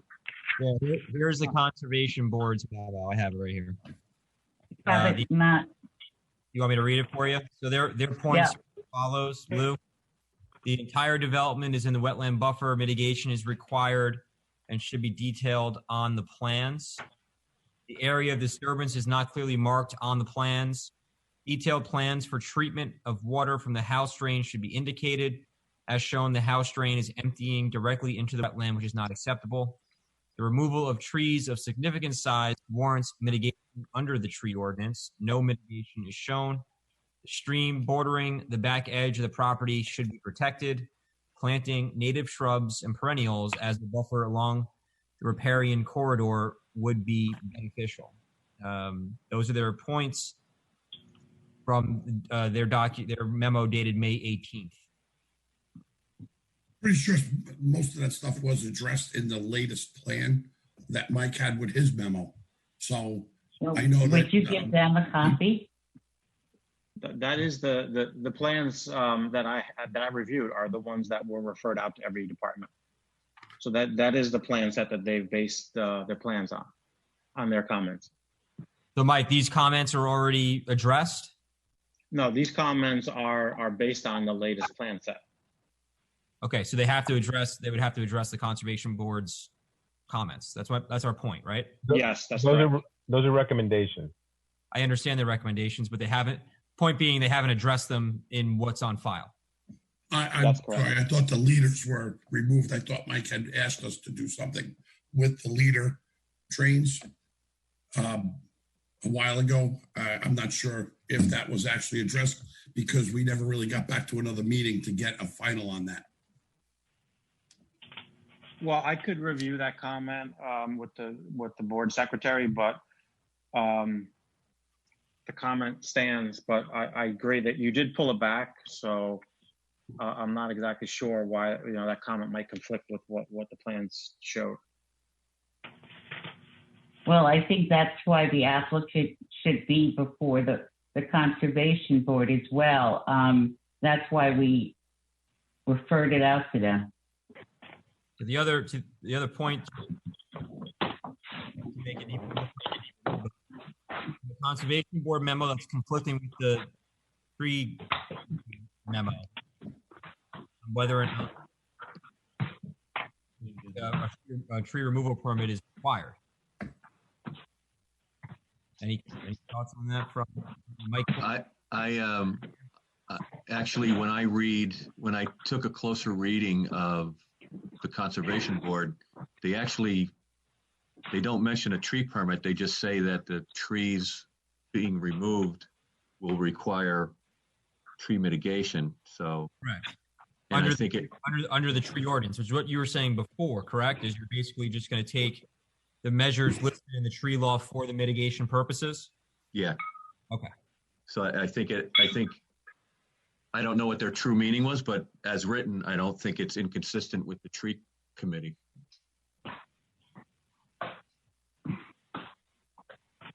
Okay.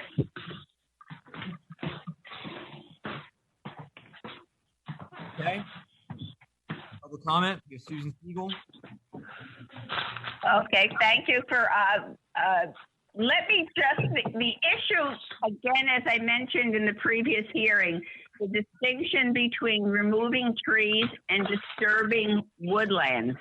Let me read the very short definition of woodland disturbance that's in the tree law, because this is critical, right?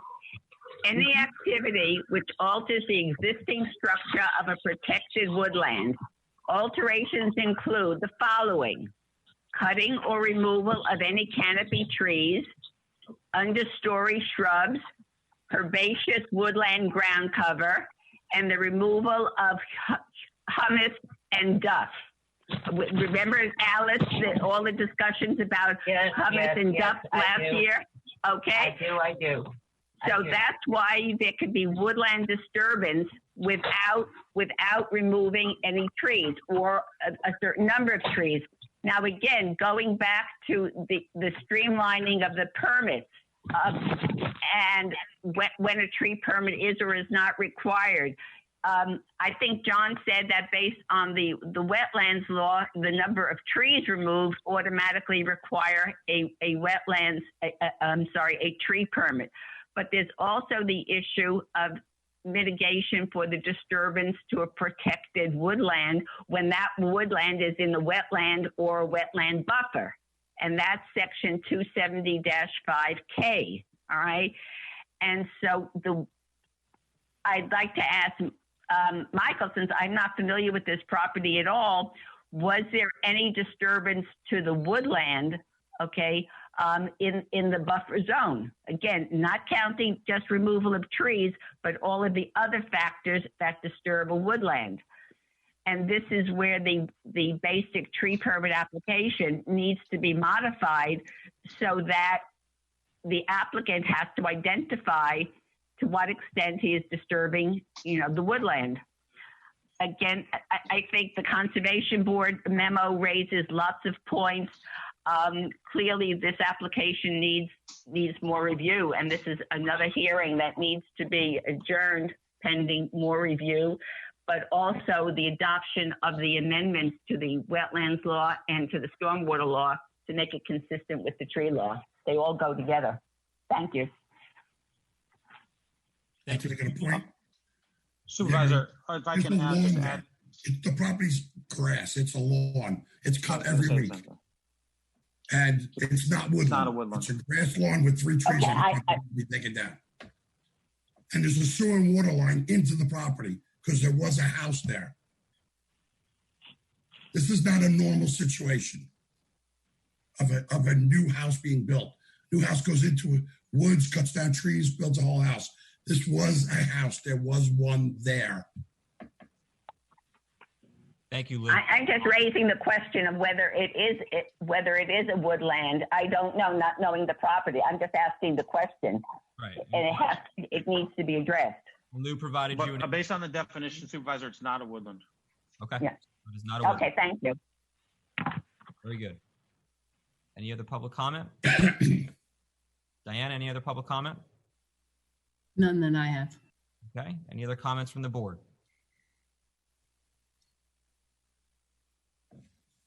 I think we should close the public hearing. I'd like to make a motion to close the public hearing. So moved. Second. All right. All in favor of closing the public hearing? Say aye.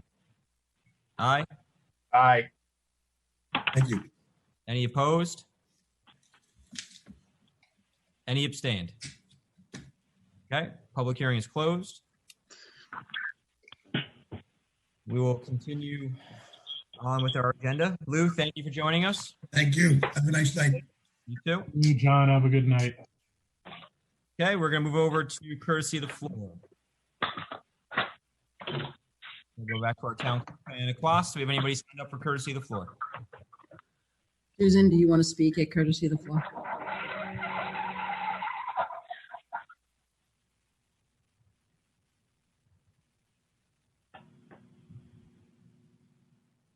Okay, I have Mark who's coming on now.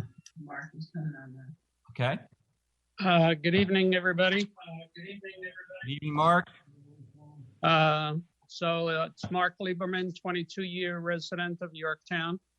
I hope all of you and your loved ones are well. The science tells us that COVID hits people with weaker immune systems harder than those people with strong immune systems. And it's been hard to visit the dentist now, and people may be reluctant to get proper dental care for some time, especially seniors. And poor oral health has been shown to cause our immune system to give more attention to dental problems, allowing other illnesses the opportunity to manifest elsewhere. For instance, 60% of adults age 65 and older have periodontitis. This age group is already a COVID-19 risk group. Therefore, perhaps Mr. Quinn could provide the status of returning fluoride to the Yorktown water supply, especially now considering the virus. Thank you. Thank you, Mr. Lieberman. Anybody else for courtesy of the floor? I don't have anybody else. Okay, we have a motion to close courtesy of the floor. Motion to close courtesy of the floor. So moved. All in favor? Aye. Aye. Any opposed? All right. Mr. Quinn, do you want to provide an update on fluoride? Sure.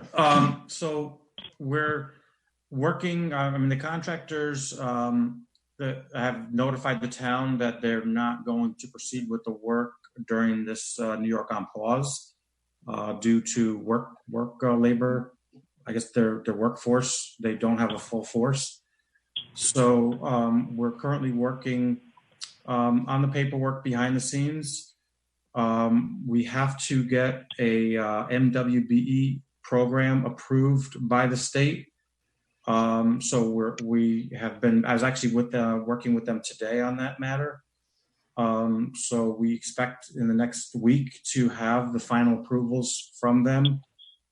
So essentially we're gearing up to start construction, field construction, as soon as the New York on pause order gets lifted.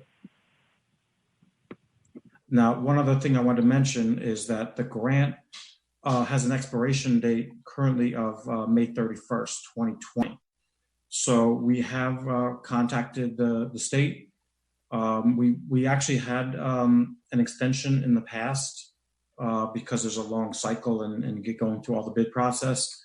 So we have kind of a verbal from the state Department of Health folks that we're working with.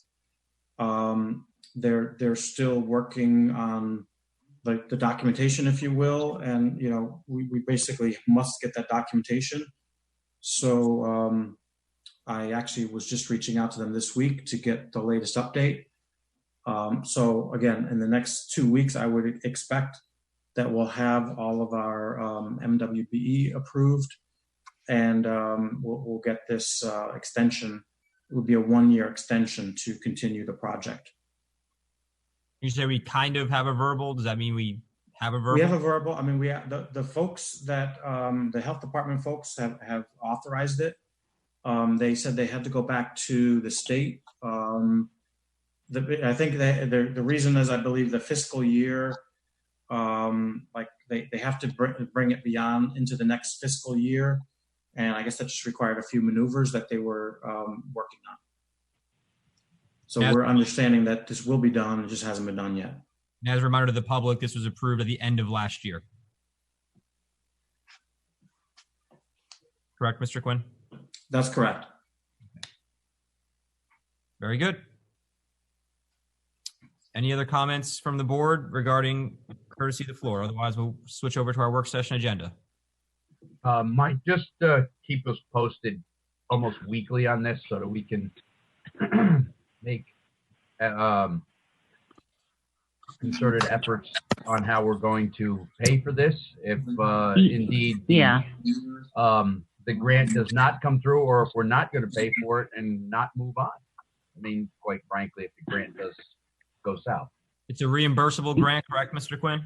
Yes, this is 100% paid for. So the town has to expend the money, and then we would get reimbursed.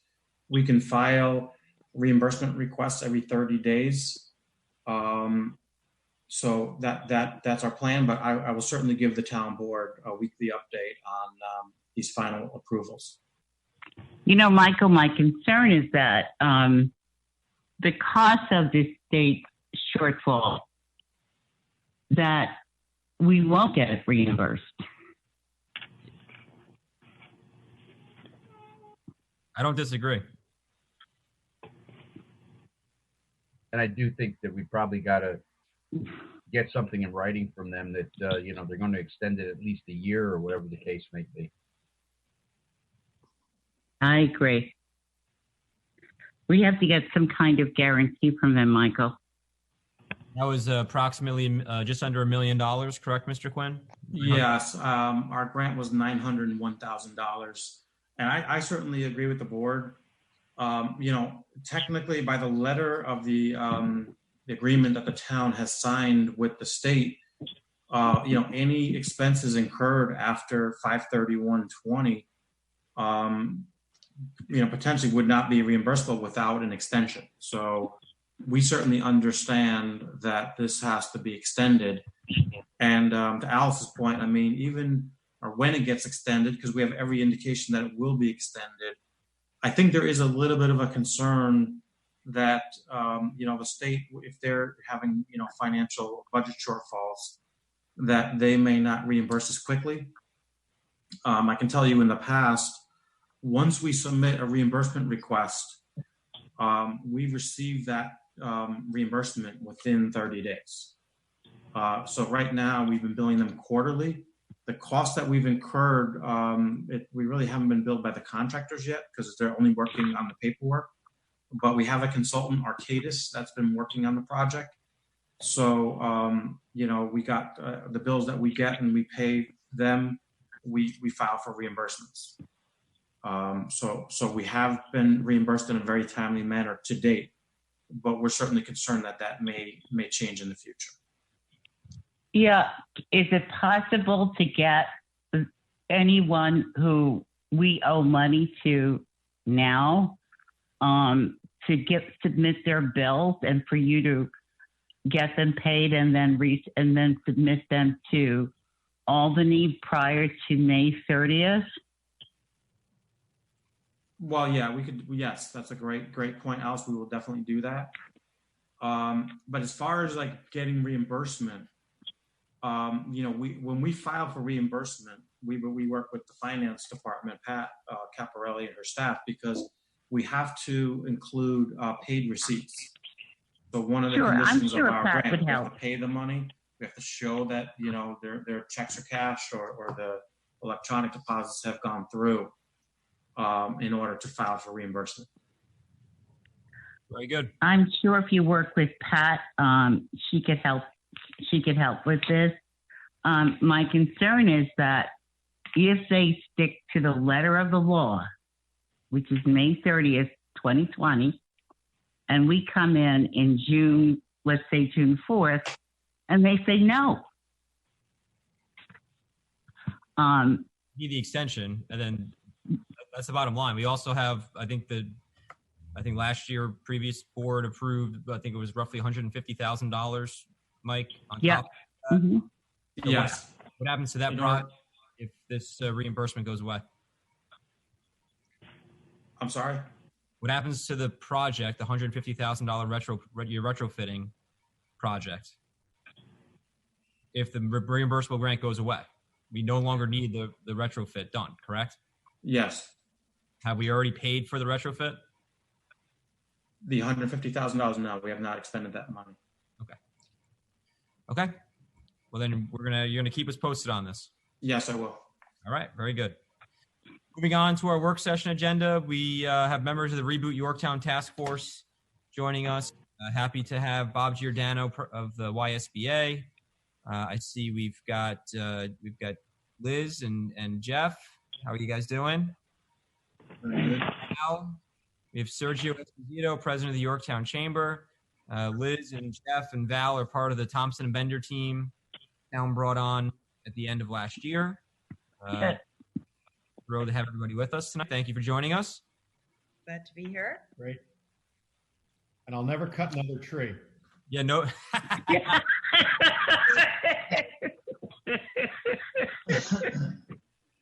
Well, don't let us catch you. There's Dean. Dean, how you doing, buddy? We got Dean Bender also from Thompson and Bender with us. Mm-hmm. All right, so you guys have a presentation you want to give to the town? Who wants to kick it off? I think Sergio is going to kick it off, right, Sergio? Sure. Yeah. So basically, as part of the Reboot Yorktown Task Force and among other initiatives that we've been trying to take, basically what we're thinking is that this is a for lack of a better term, a great opportunity to take advantage of trying to draw people to come to Yorktown as far as businesses go, as far as possibly new development, possibly filling the spaces, the empty spaces that we already have. So as part of that initiative, Thompson and Bender came up with a presentation. Again, I think it's really what's going on out there, and what's buzzing around is that people in the city, in 5 boroughs, that area, are looking to get out, and they're looking to come up north. And so what we want to do is we want to get ahead of the curve, and we want to position Yorktown in such a way that it's the most appealing to people, because if they're going to be out there looking, then we want to be the ones that they're looking at, so to speak. And I think you have to really jump on it now. Time is of the essence. I don't think that we can actually wait on this. So I'm hoping that after a healthy discussion, you guys could move this forward, because I think what Thompson and Bender are trying to do is actually appeal to the areas. They've identified the areas where we should be targeting and marketing to. And I think they've done a great job. But with that being said, I think I'm going to turn it over to Bob. Bob, you have something? Yeah, I'll just chime in. Basically, effectively communicating to a targeted audience is what we're looking at. There have been many attempts over the past number of years that I've been involved with. I know many of you have, previous administration, elected officials, organizations, trying to make Yorktown a more business-friendly town. And I've been calling for us to become a destination for quite a few years. But without a communication strategy, which I think the Thompson and Bender's plan is great, we need a strategically focused communication plan and strategy. And I trust that that's what you're going to see and hear and hopefully approve. Okay. Great. Well, thank you. Perfect. You and Bob for setting the table for our presentation, and Valerie Hobasek, being our vice president at Thompson and Bender, is going to be sharing the deck with you, and she'll share it on her screen right now, and we'll walk you through this very short presentation that outlines our plan. All right, just give me a moment here. See, it's still daylight in Briarcliff.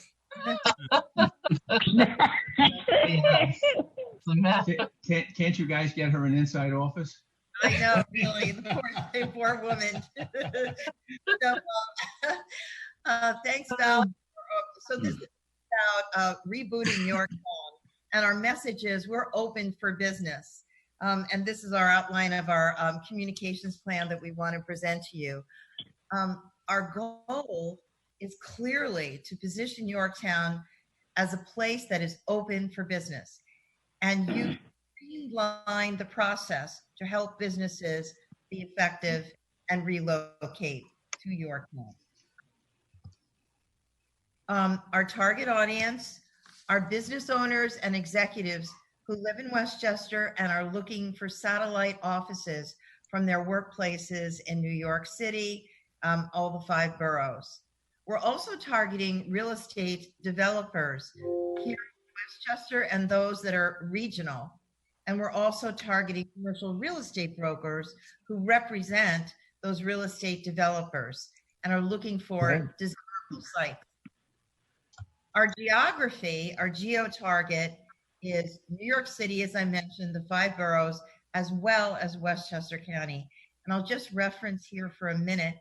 There was an article in the Wall Street Journal recently that pointed out that businesses that are based in New York City are looking for satellite offices in Westchester and Long Island specifically.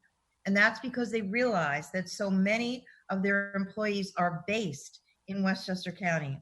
And the workers don't want to take mass transit to the densely populated areas of New York City, get into an elevated with so many people going up 25 stories and not having the ability to not commute into Manhattan.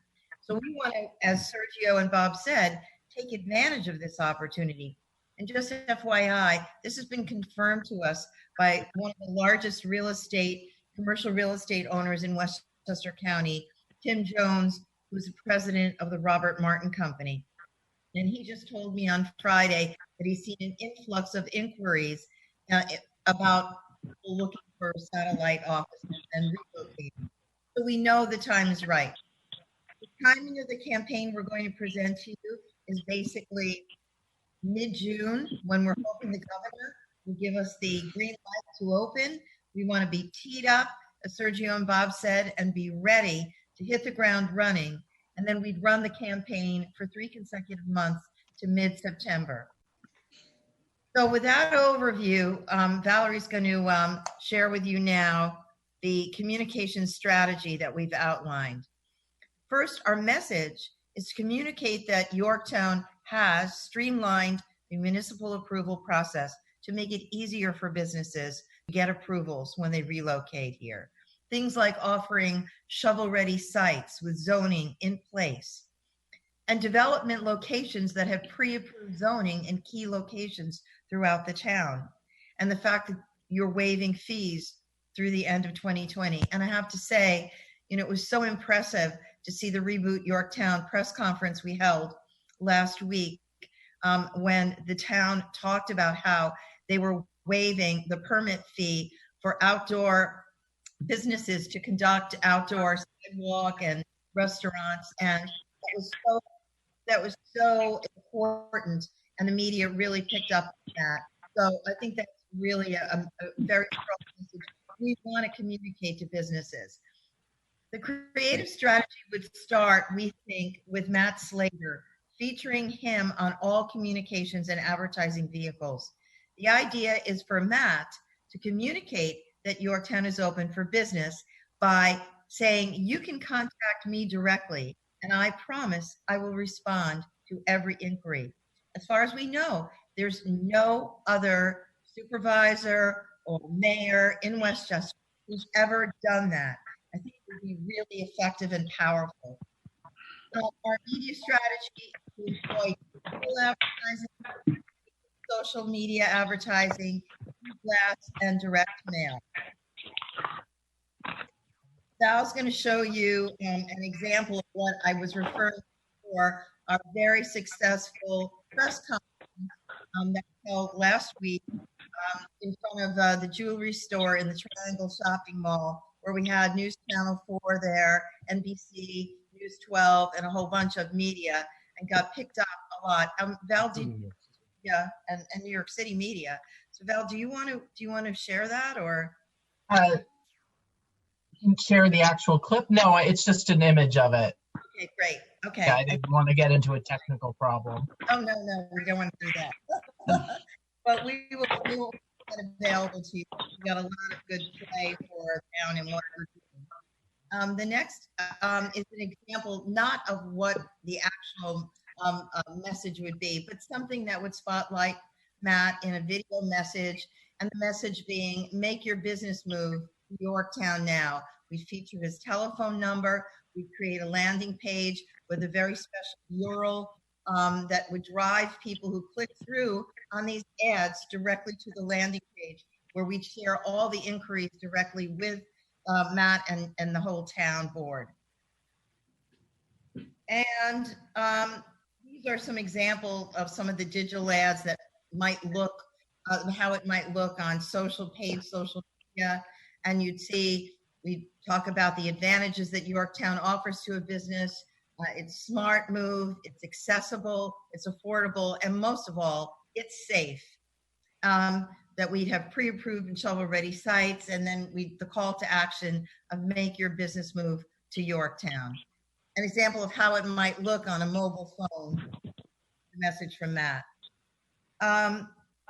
We also, as you know, are doing a newsletter that Matt is sharing throughout the town, and we feature the whole advertising campaign in that newsletter on a consistent basis with all of the town residents. And also a landing page that I mentioned before that you see on the right that would be talking about how to share your inquiries and how Matt might get your information and then respond to you with referrals. And just to kind of give you a marketing mix of how we would handle the Yorktown Reboot elements, first the landing page we showed you, a direct mail campaign to the commercial real estate brokers, and we have a list of all of those commercial real estate brokers in the New York metro area, digital ads that we would serve through your mobile phone, e-blasts to all of our town residents and targeted lists of business owners, paid social media on Instagram and Facebook, and then of course, public relations. So that would be our marketing mix that we continue for 3 months. And here's an outline of the campaign budget and details. We have in there a video with a one-time cost for the video production, the website, the paid social media, and that's all the different platforms I mentioned, Facebook, Instagram, and LinkedIn, of course, with custom targeted ads, 12 weeks of pushing out that message, a 3-month digital advertising campaign that we would do with mobile geofencing, where we're targeting key geographic areas, and then direct postcards, as I mentioned, to the 2,800 New York City, Westchester, and Fairfield commercial real estate brokers, and then, of course, our digital newsletter. So we've come up with what we think is a really cost-effective budget of roughly $40,000, and that's our presentation to you. We're looking forward to next steps and board approval, and we're happy to answer any questions you might have now. I think it's worth just observing the town already is so far ahead of any other municipality in this market in terms of what it's doing to proactive, positive, and I guarantee you, you will not be left alone there. There's going to be others that are going to try to jump on this bandwagon because they're seeing it's very effective. I mean, we're getting New York City media on a regular basis. That's not typical. I'm really proud of actually what the town's doing. I've been a resident here for a very long time, and I think it's great. Can you real quick for the other municipalities? I think Yonkers and New Rochelle, they do marketing campaigns like this, right? Yes. So Yonkers started when Mayor Mike Spano was elected 8 years ago. He realized that Yonkers needed some economic stimulation. So he invested money into a marketing campaign. It's been part of his administration. Every single year, we launched the Generation Yonkers campaign, spends roughly $400,000 a year on advertising, all targeted to businesses to relocate. And Dean Bender, you can share with us, how has it paid off in terms of development in the city of Yonkers? Over in the last 5 years, they've had somewhere in the neighborhood of $3 to $4 billion in investment and around 10,000 new units of housing in the city itself. So it's been a huge success for the city of Yonkers. And the mayor attributes most of the reason for this success to the marketing campaign, but also the spirit of the city itself and being open for business and helping to, accelerate and streamline processes to help businesses relocate there. Has the mayor been in any of the marketing schemes for the Yonkers programming? Yes, he was very much so, and we did major launches of the campaign, had a lot of coverage, had real estate tours where we'd invite a real estate broker to come and visit the city of Yonkers, doing ongoing advertising and direct mail campaigns to make them aware of what Yonkers had to offer. Was he in the? I'm just trying to get directly to the point. Was the mayor himself in the marketing campaigns? He was in the initial stage, but then due to election laws, whenever he ran for office, we had to take. Right. That's what I'm trying to figure out is what limitations legally are there. It's okay for him to be in it, but when he was actively running for office, we had to eliminate him from any of the advertising pieces. But otherwise, he always played a role in that. I know the city of New Rochelle, ideally New Rochelle, they call it, has also initiated a campaign they started about 2 years ago, again, targeting major commercial real estate developers. But I think right now, I think there's a whole different mood out there where people, it's like after 9/11, when a lot of companies in New York City were looking to create back offices in Westchester County, and they looked north, doing that again because of the pandemic. In a much bigger way. Much bigger way. This is, and the housing market, by the way, is also just almost suddenly booming, going from boom to bust. Real estate brokers are really busy now, so that's another very positive. I mean, people from Brooklyn are just want to get out, and they're looking north, and they're driving around Yorktown every weekend, just looking for houses that they can move to, second homes, and getting out of the city. I think we really got to start. I'm sorry, Alice. Go ahead. I remember seeing an article in the Times, I believe it was over the weekend, where it talked about the number of people moving out of the city and out of Brooklyn north. It was in the New York The Times. headline was something about get out of Dodge. Yeah, it was the real estate section of the New York Times, all focused on that. Well, maybe it should be get into Yorktown. Yeah. So I know, I know that, maybe some of you might have sticker shock, but to be honest, we really have to start looking at this differently. Even with some of the public hearings, people have been really stagnant and waiting on their properties, and haven't really been able to develop anything. So we really have to start looking at least for the time being, in a different way, in a different light. And, we really should capitalize on the fact that people want to move up here now more than ever. And so I know the budget's down, and everybody's hurting a little in the pocket, because of the pandemic. But we really have to set that aside and really try to allocate the funds to do this in order to get us, a step ahead or even 2 steps ahead of everybody else, because there is a massive influx of people flying up here trying to get out of the city, more than 9/11. And so, when you really consider it, consider that it's a different time, and we really got to look at it a little differently. And honestly, it's the timing is now, and it's a good opportunity to do this. Comments from the board, questions from the board while you have our Yorktown Task Force, members of the Yorktown Task Force here? Look, we need to get on. We do need to get on the boat here and make sure that we're positioned properly as people start looking, and make sure that they know that, someone said that it get out of Dodge and get into Yorktown. You're absolutely right. It's we need to let those businesses know that Yorktown is a place. I kind of like that. I kind of like that motto: get out of Dodge and get into Yorktown. And not to interrupt Ed, but it's not that people are starting to look. They have been looking. They're looking now. They're looking now. They were looking. They were looking last week. They were looking the week. We're late. But that number has exponentially grown. And correct. And yes, we are late, but we have been, getting out into the main river course here and doing what we need to.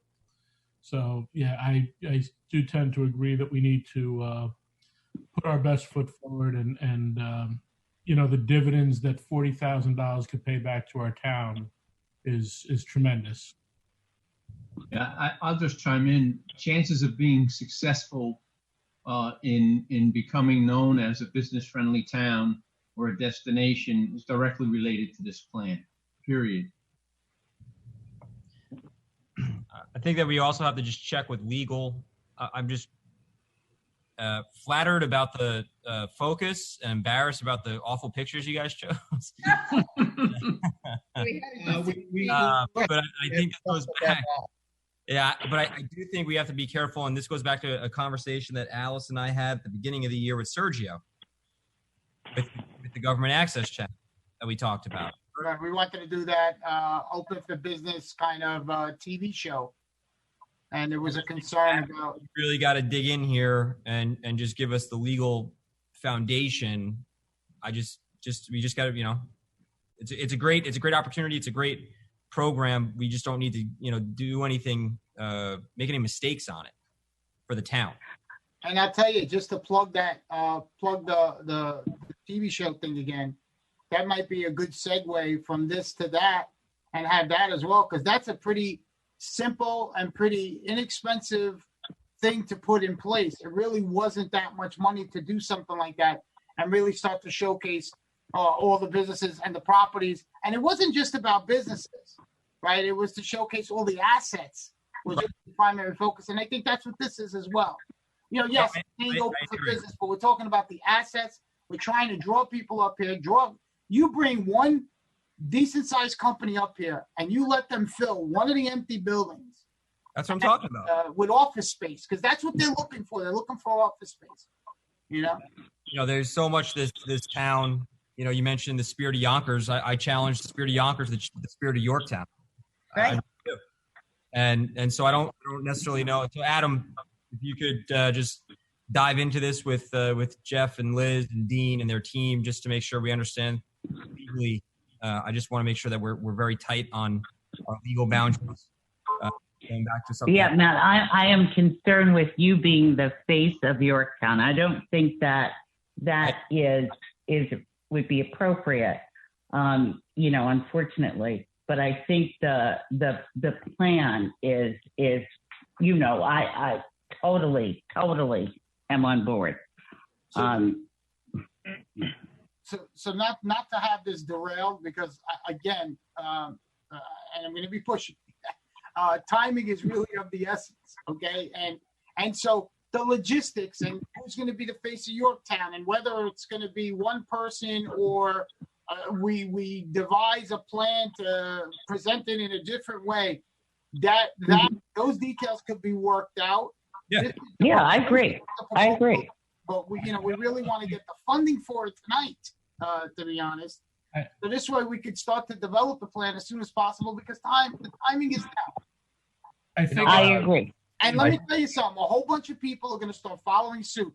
We came up with the whole, restaurant, outdoor dining, and it is absolutely everywhere now. And I'm not saying we were first to the table, but we were pretty close to being first to the table, if not first.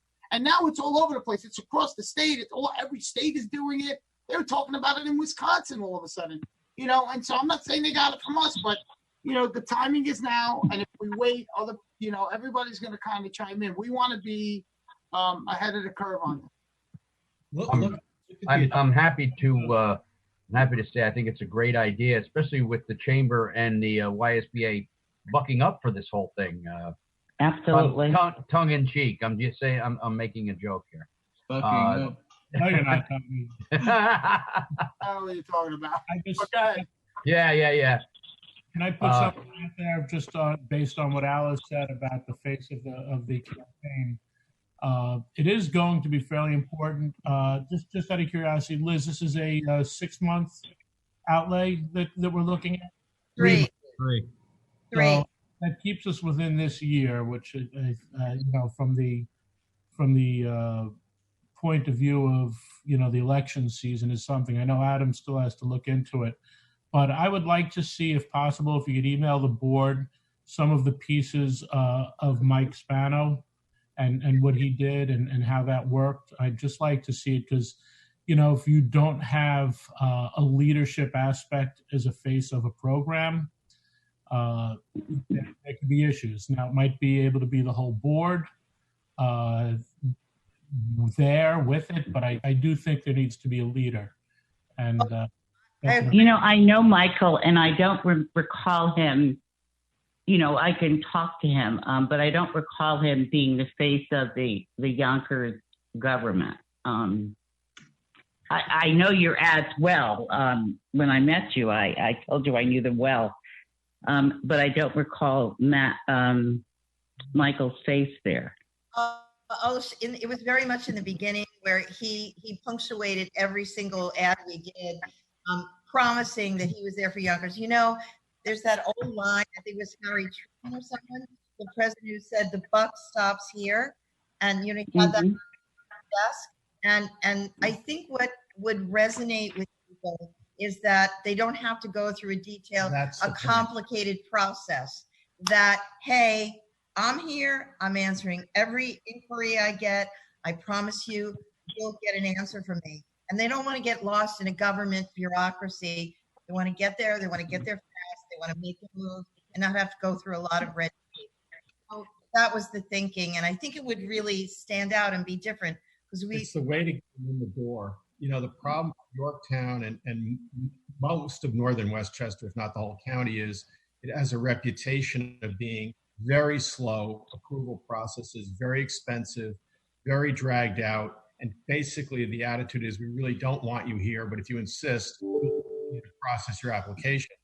This is a complete 180 on that. And Open for business. I think to launch it, it's somebody that's speaking for the town saying, hey, we're open for business. And I mean it. And to Jeff's point, when Mike Spana was elected, I mean, Yonkers was very filled with red tape. It was a very difficult process to get through that city, as we know, the largest city in Westchester. And he wanted people to know that he was changing the rules. He was open for business. And that's what did resonate. Right, Dean?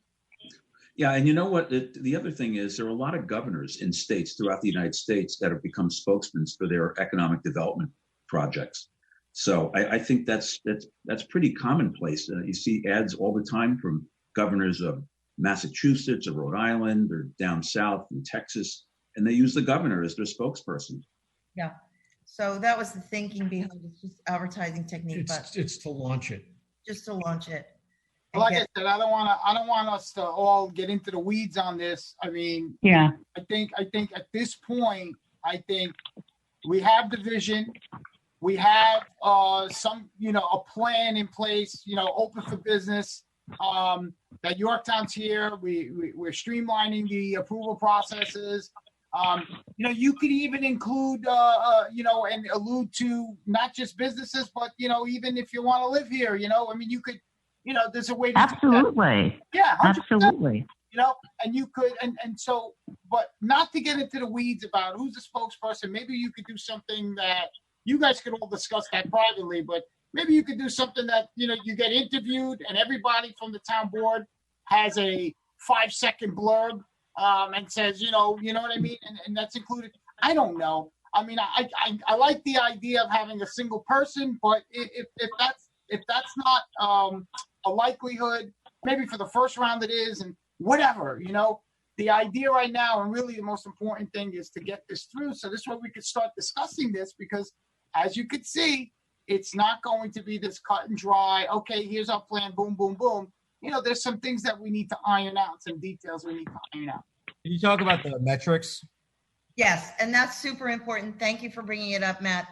And what we would be doing is we would be reporting on a bi-monthly basis on the metrics. We're able to measure how many people are seeing the ads, who the people are who are seeing the ads, how many people are clicking through to your landing page, and we will actually have the numbers to see how effective this is and share that with you. Now, the question I have on this is that, have we discussed this with Pat and with our shortfall this year? No, I've had a conversation with Pat. There's, to your point, Tom, with the shortfall this year, obviously there's some concerns. There's the argument that you got to spend money to make money a little bit, I guess. Oh, sure. Yep. I'm frankly, there's always that argument. Struggle a little bit considering knowing the financial shortfall that we're in. So I think that, but at the same time, we've said we have to grow our way out of it. We have to grow our way out of the financial mess that we're in. And the way you're going to do that is by attracting businesses and people and trying to dump absolutely economy. I agree. So remember, I agree. This campaign is going to be upstream and downstream, more downstream, right? It's Right. not a campaign in Yorktown to tell you people in Yorktown to come to Yorktown. That's not what this is, right? This is to get people to come in here. And it's kind of like the analogy I like to use. It's kind of like, Sergio, I think we're all agreeing with you. I don't think you need to tell us anymore. I think we've all agreed. Thank you. I think I think that if I'm following Ed, Liz, if you would send us information Sure. and let the board discuss it, and I think we're all in agreement here. I think we all agree. Yeah, we absolutely need to do something to get the ball rolling here, and send us our stuff, and let's discuss Yeah. it. Will do. Yeah. Thank you. Matt, one Very last. good. Thank Matt. you all. We appreciate your time. Any Thank you, last folks. questions on the board? No? Did you want to say something, Jeff? I was just going to say, Matt, the attention that the Nestle Waters announcement got, that was all over Connecticut, all over New Jersey, in New York City. That people are looking, what it was, Yorktown gets Nestle. It was a big deal. So that's what we do if we get It is stuff. a big deal. I was on the phone with them today. I was on the phone with them today. We're getting an update on the project and trying to figure out if we can do a ribbon cutting when we're gathered. You know, I've said it before, and I'll say it again. We want to make Yorktown a destination people drive to, not that people drive through. That's been one of my mottos from the time I was elected. And that's the problem. They're either going to White Plains, they're going to Danbury, or elsewhere to do their shopping, Fishkill or wherever. They're not stopping here. So that's, Totally agree with you, Tommy. that's the vision that we have to get here. We can get the people here to maybe fill these stores, then we can start getting people to drive here, and then that's what's important. That'll boost our economy. Thanks, everyone. Thank you. explain Thank you. explain to me what the process is. So now what's going to happen is you guys are going to get information, and then it's going to come up at another meeting. I think How do we move forward from here? I think Councilwoman Roker and I think the board, we want to just have a little more time to digest the numbers, and then we can come back together and make a decision. I will not say time is of the essence again. Thank you. You guys have a good night. You too. I will say there is a sense of urgency to this matter, though. Sergio, I agree. We don't want to be left behind. And I will say that it probably would take, just from a production perspective, we can turn this around quickly, but it will probably take 2 to 3 weeks. And just keep that in mind. From the day you say go, Right. it'll be 3 weeks before we can launch it. So just bear that in mind. Yep. And we can't vote until the next Thank you. meeting, right, Matt? Right. I mean, this is a work session, so we wouldn't approve it until next meeting anyway. Okay. Thank All you. Thank you very much. Thank you. Thank you, folks. Have a good night. Bye. Thank Good you. night. Giorgio, call me Thank later you. how important this is, okay? All right, we got NYSEG LED light replacement program. Our highway superintendent, Dave Paganelli, who's been patiently staring at everybody. He hasn't breathed. He hasn't moved. It's I'm wonderful. Look at very that. good. All right, buddy. So Okay, you- so something let that me you give you brought this. to me when I first came in. Why don't we? Yep, Let's We've see been this. working on this since you took office. Yep. Let me give you the quick history on it. NYSEG has been mandated by the PSC to replace about 25% of their traditional lights with LEDs. Okay. In the interest of them achieving that, they have offered us a scenario where, talk about spending money to make money. I'll give you $200,000 to spend if you spend $19,000. So the fact of the matter is, right now the way it works is that we have to pay for the unexpired use of the lights that are there. NYSEG will come in and replace 284 of our town lights with LEDs. It'll be the greatest achievement in quite some time to be able to be energy efficient, to be able to be green. And, I never thought I'd say that. But that being said, Keep selling, Dave. That being said, this is a great opportunity for us.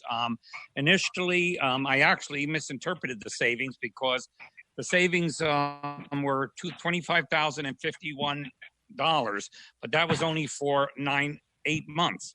That being said, the actual savings are $34,000 a year. So the first year will be in the black for $14,000, and including our expenditure. And the second year will be a $34,000 savings into perpetuity. So it's a great thing. I think it's something we have to. And I can tell you that our Climate Smart Communities Task Force can utilize it to score some points as we inch closer to our certification. Our task force meeting tomorrow. I'm all for it. I spoke with Pat Caparel again today about it. David, we're looking at a 4 to 6 month. We're not going to have to do anything for 4 to 6 months. No expenditures for 4 to 6 months. Correct. There's no issue from the finance side. Pat has no concern. I thought we had done this so long ago. I'm for it. We had discussed it and talking about it. We were Okay. just, we were waiting to see now with, the financial difficulties that we're encountering, to make sure, but this puts us in the queue. And the Okay, startup I'm time is good. 4 to 6 months. Payment will not be required until the start, and it could also be spread out over 2 bills if need be. I spent quite some time with them on the phone today discussing that, and I think this is something we really should move forward on. The home something run. we could all be very proud of. The home run. Absolutely, Dave. What was the cost going to be on this again? You mentioned. So the cost is for the unused life expectancy of the bulbs, the 284 heads that they are replacing, which comes out to 19,000. Hold on a sec. $19,826.49. And then we're going to save $34,000 a year. Yes. Yeah. Right. Yep. And we're going to be using far less electricity, which is a great thing also. Yeah. The win And across. not only that, David, the LED does not burn out as faster than the other guys, So Correct. that's very big, Only thing is, I'm not sure is, what is really the impact on refraction when there is a snow and fog and like that, Is there anybody has any kind of idea how it will look like it?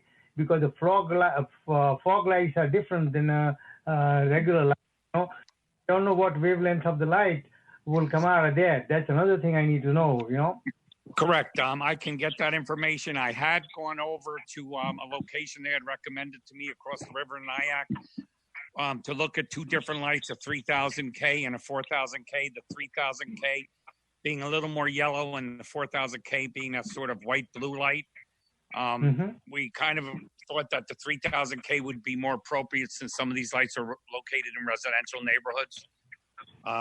That being said, I did look at them. I looked at them when the weather was inclement. The concern with LEDs is they don't generate heat. So, for instance, and I've experienced on my trucks, you have LED lights, but if it's snowing and they're getting covered, they're not melting off. But this, since the light is facing down, it wouldn't be an issue. I use LED lights in my house, so No issues here. I think we should. Smart. I think it's smart. I think it's a good move for the town, and I think we should come back next week, approve the resolution, and be done with it. Yeah, that's Agreed. All right. Okay, great. Thank you. All right, Highway Superintendent. Have a good night. Appreciate it. I know. I'm going to be with you for the next one. All right. Very good. No problem. Oh, that's right. You are. Okay. Next item on the agenda, relocation of the American flagpole at Veterans Memorial Field. We have Highway Superintendent Paganelli. We have John Tegeter. I'd like our town clerk, Diana Quast, to join the conversation. And we have our director, Parks and Rec Director Jim Moderano with us. This is a project that's preceded me in time, but I'm happy that we're bringing it to the forefront, especially on Memorial Day weekend and Memorial Day. John or Jim or Diana, do you want to speak on the project? Why don't we have Diana and John speak to the origins of the project, and then I'll just speak to the technicals. Perfect. And myself and Jim. Great. Okay. Well, a request was made. Currently, the flag at the Veterans Memorial Field sits on a hill. It's rather dangerous for people to walk up there, especially if it's damp grass and stuff. So a request was made to put it on a level area. I worked with John Tegeter to come up with a plan for that area. And this is just simply implementing the plan. John, you want to speak on the rest? I can if you like. Can I share my screen? I have the plan if you want to look at it. Yeah, please.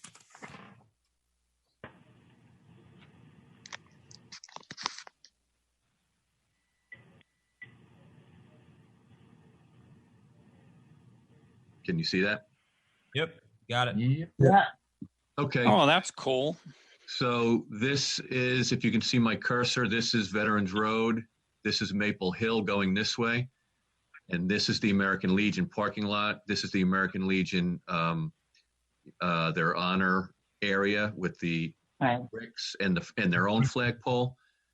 This here is what is existing, which is the Al Landsberg sculpture, the Tree of Life, I think it's called. And this stuff here is what's proposed as new. This is what Diana and I had worked on a number of months ago, probably more than 6 months ago now. This area here that my cursor is at originally was proposed to relocate the Tree of Life. But I think now, given the times we're in, the idea is to place the relocated flag at this position and leave the Tree of Life here. All of this hardscape that you see is in the future. So we're going to get the flagpole relocated immediately, which I think will be a low cost. And Dave and Jim can speak to that a little more in depth. But that is the basic plan. And of course, you know, this can evolve over time as we get more ideas and of course more money. So now I'll leave it to the other two guys to chime in. Jim and Dave. Jim, Dave, go you wanna ahead. talk about, yep. Go ahead, Jim. Dave, you want to talk about the technicals here? Okay. Basically, we have to remove the pole where it is. It's on a hinged assembly. And the hope is we can drop it down, slide it off the assembly, take the assembly out, reuse it, assuming it hasn't totally denigrated in the concrete. Put the assembly in the ground in a tube, go down 42 inches, stay below the frost line. And, you know, it shouldn't be a major issue. But then again, you know, as they say, when you're building a house, it's better to build new than it is to renovate. So we're hoping that we don't have any problems with it.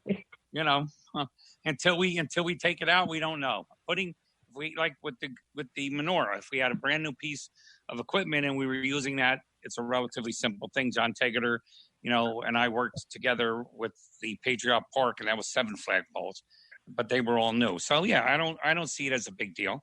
You know, I mean, I'm guardedly optimistic that it could get done relatively quickly. Yep. Besides the parts and labor, the only thing that's going to be a slight trouble is getting the electric out there to illuminate the flags. Correct. And that we got a quoted price from the town electrician, who certainly is doing right by us. We trench it out. He supplies a LED, again, an LED light fixture to brightly illuminate the flag, and he hooks it up, and we take power off one of the poles that's there. Since the LED draws minimum amperage, it shouldn't be an issue. I think we were talking I about. like it.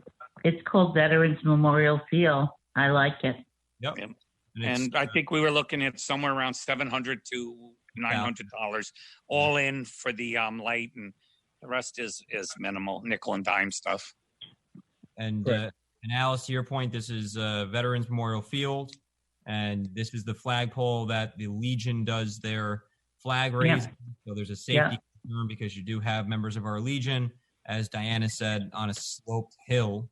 So when it is wet out, you know, it pose an unsafe condition for them. This is going to be right across the street from the Legion, right across the street from the VFW. And I think it's a great addition to the field. I grew up playing soccer on that field, so I think it's fantastic. So there will be 2 sections, one at the one at the the American Pigeon, and one in next to that glass structure. There's two flagpoles or only one. It'd be two. It'd be one flagpole. So you're gonna have one flagpole on Yeah, Veterans right. Field. Yeah. But Okay. All right. across the street, you have. No, I think Councilman Patel's question was, would there be a flagpole at the American Legion as well as the one in the park? Yes. Is that- Sure. Yes. Yeah. Yes, there will be. As well as the VFW. Right. Yeah. I have the flagpole Al- in question is by the gazebo currently. Let me ask you, where is in the agenda this thing what you discussed? Because I can't find it here. Say number 10, right? No, we're gonna do 11, third bullet. 11. Work session agenda. Yeah, relocation of American flag at Veterans Memorial Field. Last item on page 5. Matt, I have Alex Mandera on the phone. Oh, You great. have to go through speaker on mine, so Okay, let him speak to it. great. Alex Mandera is the commander for the VFW. Alex, how you doing? Yes, how you doing, Supervisor tonight? We're doing good. Thanks for calling in. We appreciate it. Yeah, me and my membership that'd be great to move the flag to the other side of Veterans. It would help us tremendously, and the American Legion. We all talked about it, and it'd be a great opportunity to move it. Fantastic. That's great to hear. With your guys' blessing, we could sign off on it, and that'd be great. Perfect. We like it. Perfect. Yeah, I had a question. If we take down the pole, and we find out that the hardware is no good, how long would it take to get that specific hardware? We're not sure that hardware is still available. That's correct. What would you do? We'd You have to could- get creative. Well, you could probably get different hardware. Okay. Probably is the operative word there. So it wouldn't have the hinge. I haven't seen that. I'm not saying it's not out there, but there's a lot of companies that produce this stuff. I don't know how their stock is. I don't know if they're working now. So that's all up in the air. I know a flag company in Elmsford, down in Elmsford, and he has everything to do with a flagpole. Yes, he had done my flagpoles for me. Yep. Yeah, so he has everything, and I work, and that's not a problem. Whatever you need, I could get you.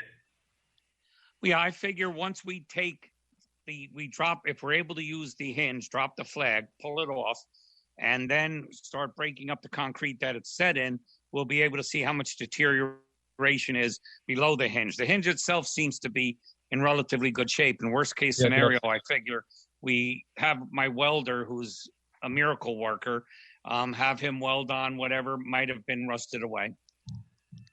There you go.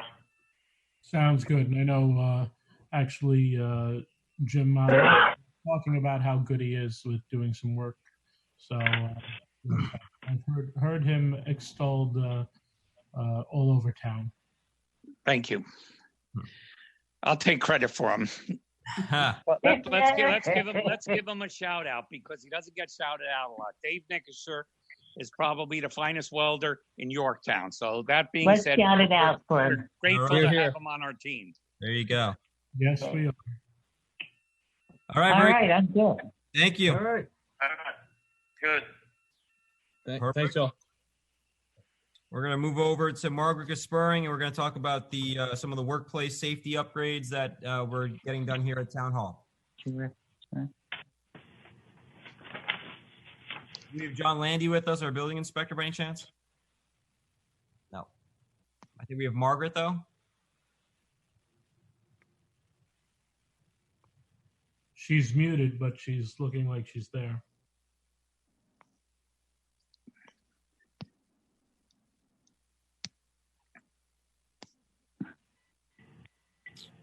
Margaret, Rich Falcone from the building department. They've been going around Town Hall. They've already installed plexiglass over in the engineering department and the building department. They were up in the finance department today. And we're going piece by piece to start providing some safeguards for our employees. We were hoping to get an update for the public so they knew what to expect. Yeah. Margaret, you there? Checking. Yep. Coming.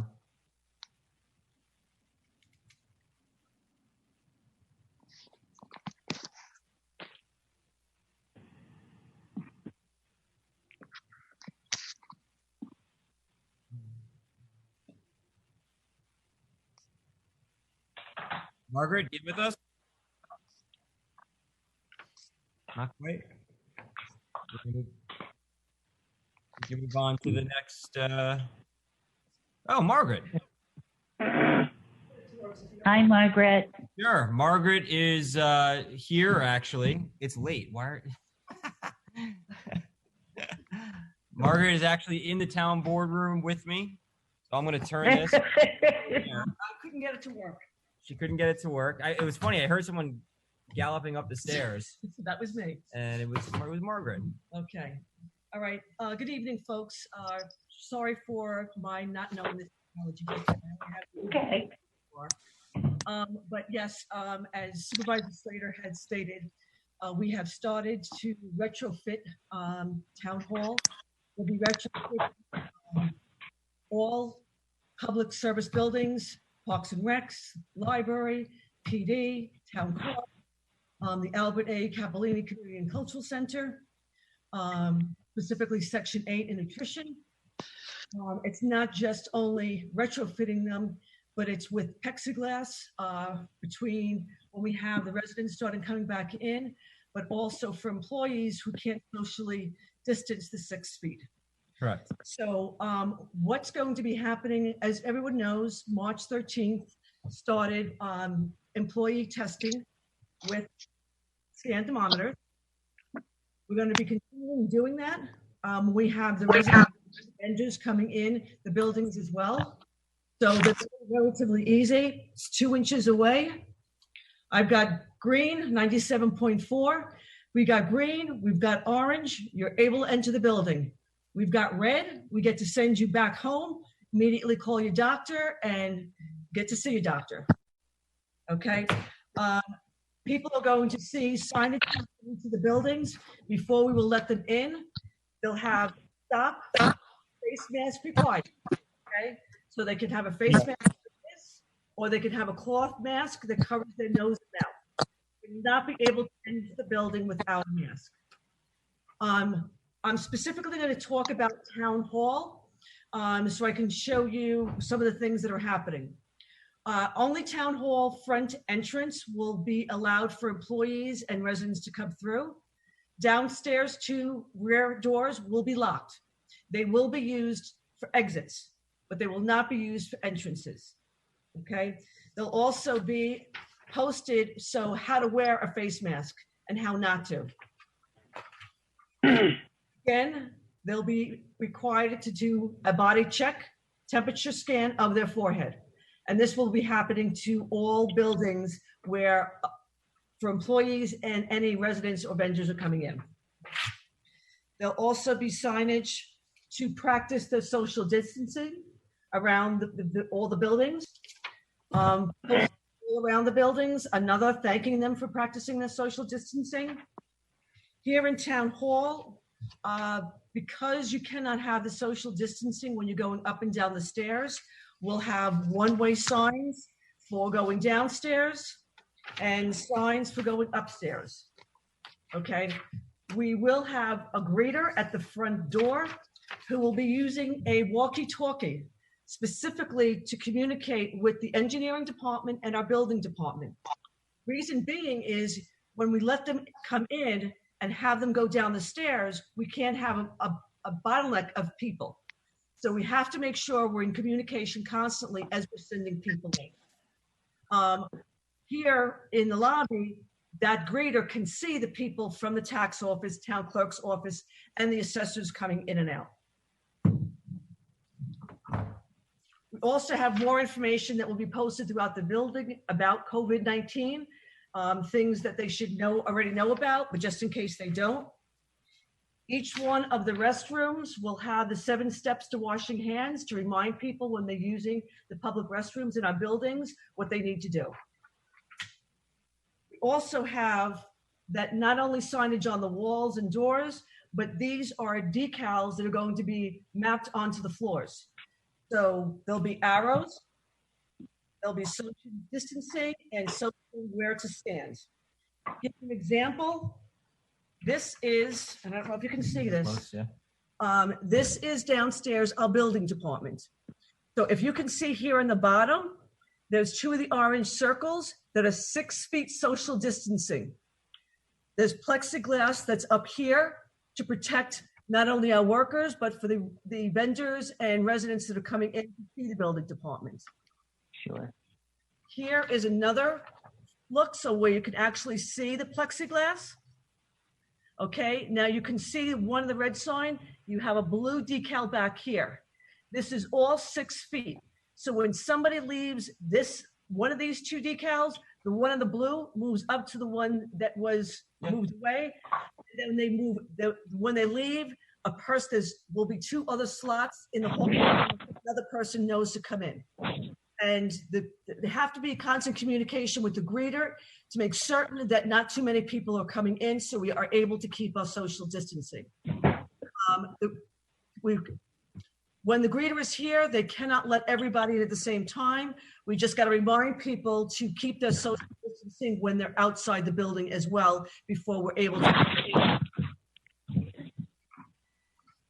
Very good. Any questions? Any questions? I just have one, Margaret. With the engineering, the building department downstairs, is that what the greeter will take care of if we get a handicapped person that has to enter to go to the building department or engineering? We would call them down for them to come up so that they can meet them actually let them stay in their car and they can meet them in their car. Yes. That's perfect. That's perfect. Or possibly if they were wheelchair bound, maybe if they had to get into building department, maybe they could enter through the rear doors? Or whichever best for the individual. Absolutely. Okay. We have a bottled water dispenser. How about the safety, in terms of keeping clean and all that? Cleaning, sanitary. That continues every day as it is now. That will even continue even more later on. We're still waiting for desanitizers. We're periodically going through all the offices during the course of the day. That will not stop. And what will happen when we have a regular town board meeting in the town hall? Do we need to make some kind of preparation now when it happens? Yeah, we already you have 12 chairs in your town boardroom that are social distance. You cannot have more than 12 people in this boardroom when you have a meeting. Every time there's a meeting here, or I'll use it as an example, after we had the employees antibody testing, the workers came in here and sanitized all the chairs and all the tables that were in here. Every time there's a meeting in this boardroom, everything will need to be sanitized. And how about the eating food in the boardroom and all that? That will be all now not allowed to do that, right? I'm sorry, Councilman, say that again. When, there is a town board in a main town board room, the coffee and refreshment and food like that is not going to be served now, right? No cookies, none of that stuff. So all that has to be removed because there's no, again, we have to minimize, and not just minimize, we have to eliminate congregating. So concession stands, all that stuff, none of that will be out. Well, I'm not coming to any board meetings anymore if I can. Hard to say. I knew we'd lose a few board members over it. You can have that's my dinner. So can I say something else now? Yes. Is there some place in the town, like a YCC, you can have somebody can watch if they want to come nearby the town hall, they can watch the meeting from them. That place, some people don't have the television, if there's some senior citizen, and if they want to come and we have very limited space in a town board room, how they can watch television? I think we'd have to figure that out. At this point in time, all town buildings remain closed to the public. So we would have to figure out if we're going to provide a secondary site for them to watch the town board meeting. We'd also have to see if there's even a television available in the 6th grade school. I'm racking my brain as I There is a talk. nutrition center. In the nutrition center, there is one. Yes, But on we, the wall. but at the same time, the nutrition center we have to take particular precautions with because it's with our most vulnerable population. Our Sure, sure. So we have, And then we have, may I say something? We have to worry about the theater also, you know, I mean, if and then when we are ready to open, there'll be a different way of running the, you know, the shows and entrance and exit and all that, you know? their capacity, Absolutely. their capacity is gonna be capped. You know, assuming they may, you know, assuming they have, they're allowed by the state to have camp. You know, they're going to have to reduce the numbers. Is our expectation, but we're waiting for the guidance from New York State on that. And how about the, you know, the basketball gymnasium and, you know, the other rental, you know, people just come and go. They have the meetings like that. It is going to be any restriction there that you can rent the place, or they're not going to allow so many people? Because there are some meetings, you know, for whatever is the reason, you know, the people rent the place, and how we are going to help the community for that one. And how about those nursery schools, you know? Any plan for that? The nursery schools we're working with to try to get them actually open. There's just one potentially. Right, The rest Bright won't be till Beginnings. September. Yeah. Bright Beginnings is the only one that's that right now is expressed interest in opening. Head Start won't open until September, so we're working with Bright Beginnings to get them, you know, making sure the parameters are in place. Daycares by law are allowed to operate. You know, that's the governor's orders never close daycare centers, but they. I'm sorry, I just lost my train of thought. Sorry, I'm getting yelled at by Tom here. He must have turned on you. There you go. But the daycare centers weren't closed by the governor's order, so we're working with Bright Beginnings to try to get them open. And you know, a lot of this, unfortunately, as I said before, we're building as we fly. So we're getting the guidance from the governor's office, and we're implementing as things are happening.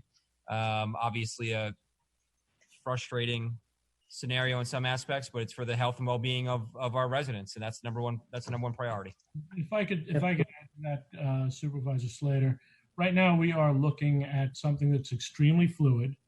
We're getting, you know, you get every day the guidance changes a little bit, as like you said, as we're building, as we're flying here. And I think that it's important, Councilman Patel, to even realize that come January, there may be a vaccine and or a cure, and a lot of this stuff goes out the window. It's all very, very fluid. Listen, you know, I'm very, very familiar. I spend too much time with the doctor and medical things. So, you know, I'm very, very into this thing, you know, that means the drugs and vaccine and all that. So this we don't need to discuss here now. We can move forward, whatever you have to say, okay? Perfect. Thank you, Councilman. I appreciate the feedback. This is all Good deal. We do have our building inspector, John Landy, on. I don't know, Mr. Landy, if you wanted to add anything to the conversation. I know that your staff, Rich Falcone's been doing a great job for us, and I just want to say thank you. No problem. We're here to assist anyone in the town, to give them guidance or help, like we're doing with the town hall. We won't do the work for them, but we'll assist them in guidance. So if anybody needs anything, they can call my office. Thank you very much. Appreciate that. John, I have a question. Is there any way you can have one window downstairs that they can, you know, deposit their application forms and like that without coming into the building? We still have the drop box in front of town hall. And so the drop box, whether they're paying taxes or submitting plans for the building department or engineering department, people have been utilizing the drop box, and we encourage them to continue to do so. It gets open several times a day, and then it gets delivered to the necessary departments. No, because I was there the day before yesterday, and when the guy came with all the loose paper and he didn't have anything, so I took him to, let me just go in my car and maybe I can find the bag. And he was very happy that, you know, he was able to deposit because he cannot go inside the building and nobody opened up. So we should have that kind of things available. Maybe some big envelope or something, somebody just come out and give it to them until we get into real gear that how we are helping them to move faster, Yeah, I understand. That's something that we can definitely discuss with our department heads. I know that the clerk's office was exploring some potential devices for us to invest in. I think it was a kiosk of some sort, but we're going to have a continuing conversation on that. And like I said, the Dropbox remains operational for the time being until we figure out next steps. So this is really very, very good Dropbox you have it is. I was very happy to see that one, really, when I saw first time. Excellent. Excellent. All right. Margaret, thank you.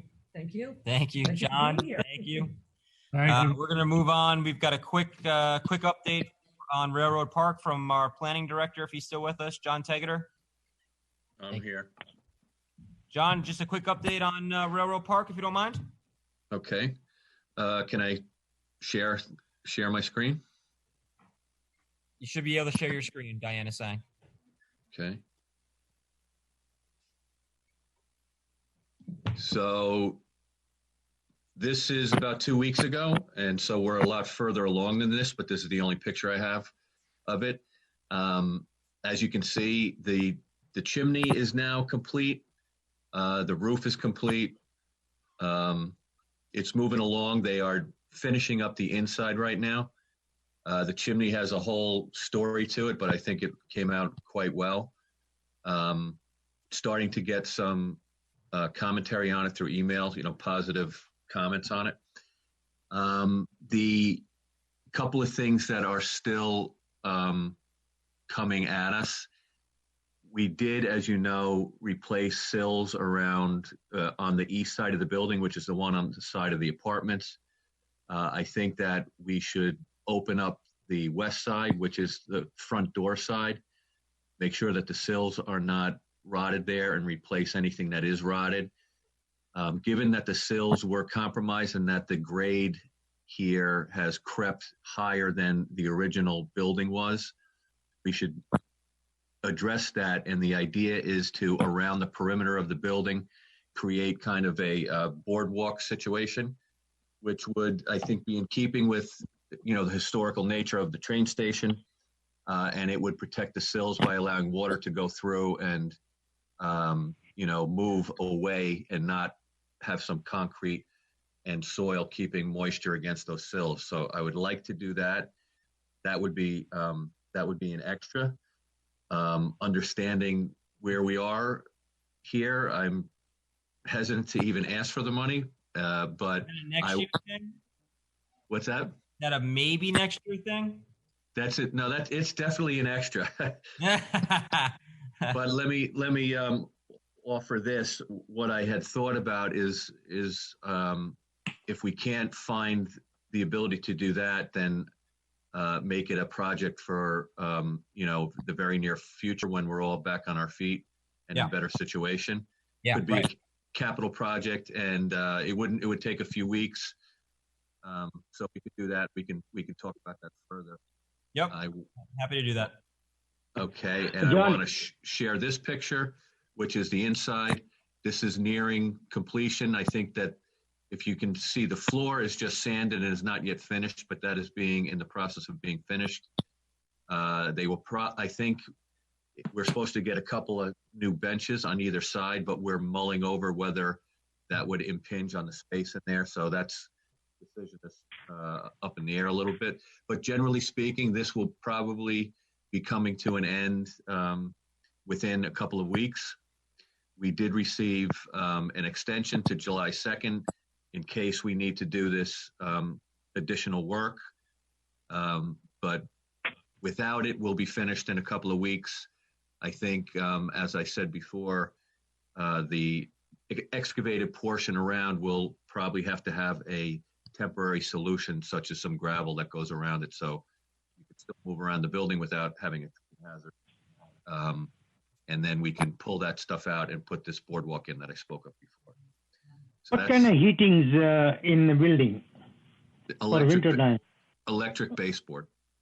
Okay, that's good. Yeah. It looks good, John. Thank you. I think it looks good. Extremely happy in particular since it's been kind of on the tip of my tongue, so to speak, for many years to get this done. So I'm very grateful to the board for staying behind it, and I think it's coming out great, and it's going to be a nice little asset. I think it looks great in the park. So I think it's great. Really good. Very good work. Yeah. It's come out beautiful, John. It really has. Thank you very much. Yeah, every time I pass by it, I'm watching what's going on. It looks phenomenal. Yeah, and they're starting to get the paint on there. It's the trim work is like a deep brown color, and it's lighter brown, and I think an even lighter tone for the siding. But that's starting to come. It actually looks pretty good. Not saying I agree 100% with the colors, but that's what the historic architects said was there and is most appropriate. So I think it'll look very, very good with the colors that they've selected. Anyway. Did you figure that out from old plans, or did they actually scrape down existing wood? They scraped down the existing wood. Yeah. And by the way, I also want to point out that when you do restorations, there's always a great effort to save as much of the fabric that is there.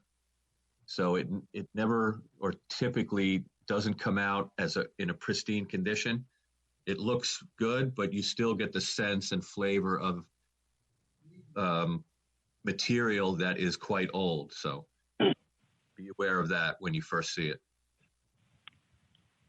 Very good. You know, one of the good things is that now that we're going to be doing that promotion for moving people up to Yorktown, I think the fact that these facilities are getting rehabbed is wonderful. I agree. Yeah. I agree. It's the cultural aspect of our community, the historical aspect of our community, and those are big selling points. They really are. And I think I think we have the only railroad station in the county that's as it was when it was built. Am I correct, John? I think you're exactly right. It's the only building of its type of that design. There were several of them. Millwood was the last one to go in 2012. So not only do we have that, but it is, I think, the only restored train station in the county, or on this line at least. And yeah, I think it really enlivens the park. And if we can use this, now that it'll be restored, if we can use the patio around it for some outdoor seating and, people stopping on the bike trail and having a cool drink or something, I think it'll be really wonderful. Very cool. Absolutely. Totally agree. You want to transition into COVID? Or anything else to be, added for security? Yes. So the contract includes an alarm system. The alarm system that is specified is kind of your run-of-the-mill alarm system, but if you open a door, alarm goes off. What we're looking to do is to look at the video systems that Jim Martirano has had some experience with, and to try to swap it out. There may be a slight additional cost to do that, but I think it's going to be much better and will help actually prevent an incident rather than notify us of an incident, if you know what I mean. I agree. John, when doing that, I know the Sons of the American Legion expressed an interest in maybe paying for an additional camera to focus on the Pines Bridge Monument. Okay. So that is also under video surveillance. Great. That's a great idea. Much appreciated on that. Terrific. You want to go over to community signs? Sure. So I can share my screen again? Yep.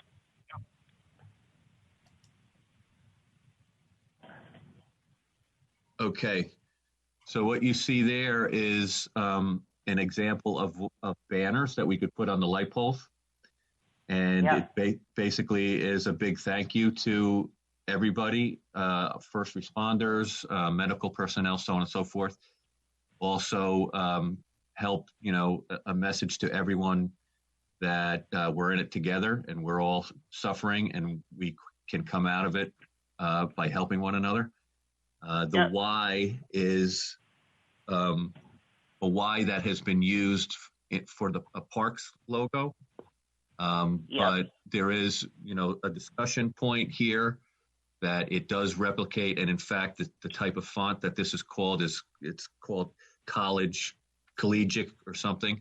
So it is a visual reference to schools. And so there is discussion about whether or not there'll be too much emphasis and association with Yorktown High School and not Lakeland High School. So that is a discussion. Aroki from Sherboki is nodding pretty emphatically there. Okay. Yes. Okay. And so this Y, if you follow this, and this is another sign, but this is a Y that could be replaced for that if the discussion moves that way. So you have some choices here. Second Y. I don't like the first Y. I like the second Y. You like which one? The one that we're looking at now, the second one. This the one? other one I told you belongs on a college T-shirt. Right. Okay. So these two signs here these will be much bigger signs. And the idea here is you can see all the thank yous here. And this field will be for members of the public and anyone else that wants to come up and sign their name to get on as a message to all the first responders, hospital workers, public service workers, etc. And this can be at town hall. I think we said the town hall and the library would be two places we'd like to put it. And the community center too, as a possibility. So, right. And Highway wanted one. Yeah, Highway can have one of these too, of course. Yeah. Sure. Maybe we could use the. Go ahead, Matt. You get a sign, and no, I'm just joking. I'm getting slap happy over here. One of the other things though I would like to see, I don't know if you can design it for us, John. I'd like to get banners up, and I talked about this with Dave, for our graduates. Yes. Class of 2020 is getting something very special taken away from them, and I think it's important for our community to recognize them. I know that the individual school districts are doing a heck of a job, and they're going to be providing some really fantastic events for our students. But I think it would be good for the town also to recognize not just our high school students, but those who are graduating college or master's program or beyond. And Class so maybe of 2020. Class of 2020 banner. We can put one here in the Heights area, then up in Sherbrooke. I think that would be a nice salute from this town, acknowledging our students as well. I think that's important for us to do. I agree, Matt. And the other part of that is that you even have the younger kids that have their moving up ceremonies when they're going from middle school to high school and from elementary school to middle school. I think it would mean a lot to them also. And as far as the why, I think it's fair if we put them in all of our hamlets, not just one or two. I think we have a number of them, and I think they should go in all of them. I'm fine with that. And we are working on that. So, and we should have that sometime this week. I couldn't push it out for tonight. So. And John, let's touch base on that. Sure. And I'm assuming that we're talking about the banners similar to the ones that we had for the 230th anniversary, which goes over the street. Yes. Right. Okay. So we have the template for that, and we'll get you a design sometime. On that. John, I also have the poster board for that as well, if that comes in handy. That's retrofitted for that space. Great. The Y that we used on the button for the 230th might be a nice Y to use on your road signs. Yeah, it's the regular Y. Something like this. No, Tommy, hold up your pin. There you go. See that? Okay. Script Y. Yep. It's a little Robin more, did that, so she can do that. You would want to use that where? In place of the Y you have there. On this What's on the these Y? signs. I can't see it. Tommy. And on the banners. And on the banners. And on the banners. Okay. I think honestly, I think it's more neutral still. even more so. I just think we have to be a bit sensitive and cognizant of the fact that, you know, we have a Yorktown school district. We also have a second school Okay. district on the north side. Okay. Okay. Okay. So do you want me to start pricing these things Yeah. out? Yep. Yeah, I really want to get them going because Okay. especially the banners for the students, because you know they're really starting to ramp up their graduation events, so to say. So I think it's important for us to be in step with that. Okay. And I'll work on. Robin will work on some. And we work on getting them within the next couple of weeks, within at least the next 2 weeks. Yeah, I think so. Yeah, I think we can. I just want to do a mock-up with the script Y that we just looked at, so everyone's clear on what that looks like. Yep. And I can Well, just let's email that stuff instead of around, Y. and you can decide on. I agree, John. But I can get pricing on these sizes, and I'll select and let you know the exact size of this. Those again, John, go back up on the ones on the street lights. Where were we planning on putting those? So I know that we've got the Sons of the American Legion are doing their veterans light fixtures as well. I just want to make sure we're not overlapping.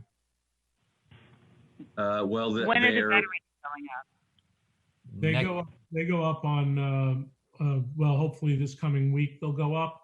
There are only 16 of them, and they're going to be alternated out to spread them out. So we should be able to fit these in without a problem. Yeah. Then I talked to Paul Martin, who's done a great job spearheading that effort, and I think he said that he's got enough interest to do a June shipment as well. So we might be seeing more come in June. But I just want to make sure that we're not stepping on ourselves with these. Yeah, that's good. Ed, while I have you here, do you have a delivery date on those? I think Paul said they might be coming as of tomorrow. He's supposed to let me know, and I told him we'll run them over to you. Great news. Thank you. So these are intended to be light pole banners, so we'll have to coordinate that. Yeah, right, exactly. Okay. They look really good. They look great. Let's Great. get it going. John, you Okay. need the size. You need the sizing for those banners, or do you know what it is already? I'm pretty sure I know what it is, but I'll run it by you, and so we compare notes. Great, Did thank we you. say 4x6 or something like that? Well, these here are going to be in that neighborhood, 4x6, maybe a little Yeah. in that area, and these are less than that, and they're the size of the Yeah, typical sure. banners that you see Sure. out there. Yeah. Sure. Okay. I'll snap a picture of this Y, John, and send it to your. Robin has it. She just texted me. Robin did it. She designed them for us. Yeah, so she she can do I it. told Robin to go to bed. She just texted me. Oh, okay. Yeah, she has all that stuff. All right, great. Yeah. Thank All you, right. John. Thank you. All right. Did the Yep. great work. Thanks. Johnny. All right, last two items on our agenda go to our town engineer, Mr. Quinn. If you could just provide us, and John Tegeter, if you want to, obviously you're going to stick around for the low pressure sewer legislation. I'm not sure if Joreen is going to join us or not, but this is again regarding the featherbed development. We heard back? I think tomorrow is when you're meeting with the health department, Mike. That's correct. We've had a little bit of trouble getting all the parties together, but it is scheduled for tomorrow morning. Fantastic. So, essentially the first draft or the elements that we would include in the code, we're going to review with the health department tomorrow morning. And, basically work with Adam on getting the form correct. And then we would bring this back to the town board at a future meeting when we have like a draft code to look at. Are we utilizing the North Castle law as a model? Yes, I mean, these are the elements that are in that code. I mean, their code, I would say, is pretty brief. So we kind of expanded a little bit the basis for our code and some of the specific items that the health department was looking for are items that we would include. So in North Castle, they make a reference to approved plans, and we were just going to take some elements of what's in these plans or what would need as far as ownership responsibility, and we would just kind of explicitly list those in the code. That's the model we were working with. Okay. And you're going to get feedback tomorrow. Yes. From the health department, and then you can report back to us next week. Well, obviously, I'd like to know beforehand. I'd like to know tomorrow what they say, but we can loop in the rest of the board and the public next week, and hopefully we have a path forward. Correct. Any questions from the board? Yeah, Mike, did you, I didn't notice on my emails, did you send any drafts out to us? No draft. I did, yes. Oh, really? I didn't see that. Yeah, I didn't see that come through. I didn't see that come through. I sent that out on Friday. Draft language to the town code, it's entitled, with a date on it, 5/15. Let me look again quick. I apologize if you haven't received that. I'll resend it tomorrow morning, but my goal is to get that in your package on Friday. That's when it was sent out. I received Can something. you just resend it? I don't have it. I don't see. If you can I didn't resend it, see it. I mean, listen, go talk to, let's have you talk to the, last week. Let's have you talk to the health department, get feedback from them. Okay. All right. So by the end of the day tomorrow, I could give a quick update, and I'll attach the document. I found it. Any handwritten changes that they asked for. It was included in your documentation with the Medicine Buckhorn piece. I'm sorry, I overlooked that. All right. Okay. Very good. Pump rehab update. You got any updates? Okay, yeah, I wanted to update the board real quick on the pump station rehab. These are 3 locations: Walden Woods, Jefferson Park, Jefferson Valley. So the Walden Woods station was completed. The new pumps are running. We started the new pumps up in November of 2019. So they've been running about 6 months now without issue. Jefferson Park and Jefferson Valley, the contractor had asked for some changes. The engineers approved the changes. However, the engineers did not circle back to the health department. And the health department eventually came out to witness to do a final inspection and witness some testing.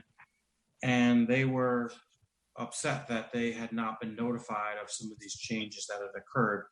So that was the reason the town received a notice of hearing back in January. Right. And so the health department required that all of the changes be submitted for their approval. And 2 weeks ago, we got that final approval from the health department. And now the contractors are scheduled to restart this week on wrapping up the remaining activities for Jefferson Park and Jefferson Valley.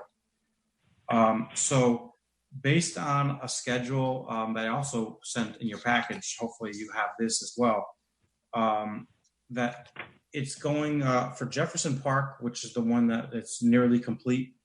They're estimating another 9 days to wrap up the work there to get the new pumps running. And then for Jefferson Valley, they're estimating 19 days. So about four weeks, work weeks to wrap up the work to get the new pump stations running. So once the new pumps are running, we're going to give that a couple weeks. Our staff will take over the operation. And, I think we wait about 2 to 3 weeks before we demo the old stations. So that work will be done, in about a month. So we're probably into July when we can start demolishing the old pump stations that have been kept running all this time. And once the contractor's done with that final task, we can close out the project. So right now we're estimating the final closeout to be by the end of the summer. So by September 1st, we're hoping to close out the project. I would prepare a resolution for the board to release final payments, and we can put this one in the books. What's the pump station off of over by Poplar Street? Is that Jefferson Park? Jefferson Park is off of Juniper. I'm sorry, it's off Campbell Court and Juniper. Curry Street Yeah, to Juniper. I'm wondering if that's the right one, but I have complaints from neighbors off of Poplar saying that the pump station is keeping them up at night. So just an FYI. I can get you the address and you can go check it out. Okay, I'll check that. Yep, they've been there for quite some time. Any questions or comments from the board? No. No. Okay. All right, Mike. Let us know how it goes with the health department, and we appreciate the updates. Sure. Thanks. Good night, everybody. All right. Good night. Okay. End the line here. Resolutions. Authorize the comptroller to reimburse tuition for police officer John E. Doherty in the amount of $3,101.90. Authorize the supervisor to sign an intermunicipal agreement with the County of Westchester to receive New York State Transportation Services funding in the amount of $3,322. Authorize Section 8 Housing Choice Voucher Program, Coronavirus Aid Relief and Economic Security Act, COVID-19 statutory and regulatory waivers for public hearing agencies. And that's all the resolutions. I have a motion. We have a motion. I have a second. Hold on one Second. second. Second. 1 second. Hold on. Town clerk asked me just to hold on. There's also one to authorize the town supervisor to sign the request from the Department of Transportation. That's the IMA? Yes. Yeah, nope, that's the second one. Correct. I read that one. There should be 3, correct? There's a, No, there's third one down.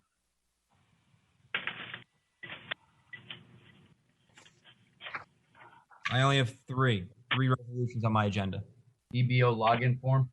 The EBO system, that's 11, Oh, this one? 12. I don't have that on here. that's for the grant for the railroad station. Sorry. All right. Great. Authorize town supervisor to sign the request for EBO login form and accept the EBO system user agreement for the completion of work on contract LD 035992 with the New York State Department of Transportation for the rehabilitation of the Yorktown Heights Railroad Station. I move all of those now. Thank you. I second all of those now. Fantastic. All in favor? Aye. Aye. Aye. Any opposed? No? All right. No. And with that being said, I am going to, Motion to adjourn. and I will remind everyone after we adjourn that we will be playing a video. I'm going to just share my screen here. We're going to have a video. Let's see here. Showing the, I think I have too much stuff that's open. We have the video showing the American Legion's Memorial Day tribute as a reminder for Memorial Day. Just give me 2 seconds here. And for those that want to find it, it is on YouTube, and you can look up Yorktown American Legion Post 1009 on YouTube. It should come up on their channel. Okay. See where this went. Here it is. So, do we have a motion to adjourn? So Motion to adjourn. A second. Second. All in favor? Aye. Aye. Aye.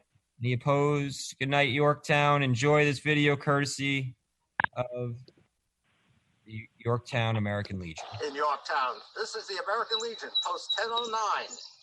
We know that the parade is canceled this year, but our members are here and here, working behind the scenes all the time, taking care of veterans, and don't you forget them. For Memorial Day, we know the parade's canceled, so we've put together this little video for you to see the monuments and learn about the veterans and the sacrifices made by them in Yorktown. See you next year! The 2020 Yorktown Memorial Day Parade has been canceled to keep everyone safe during this coronavirus pandemic in our community. Every year, hundreds of children and adults take part in this parade, taking time to honor those Americans who never returned home from America's wars and conflicts around the world. The members of Yorktown American Legion Post 1009 have put together this virtual Memorial Day parade of Yorktown's monuments and memorials in the hope that everyone can remain safely at home while remembering all those who died in the service of their country. St. Mary's Episcopal Church, World War Memorial. St. Mary's Church is the last remnant of the famous Mohegan Lake School, a military academy for boys that turned out some of the leaders of the day. As early as 1880 until 1934, Mohegan Lake School produced such thinkers as Robert Moses, the architect of much of modern New York, and several Rockefellers. This memorial lists 9 school graduates who made the supreme sacrifice during the World War.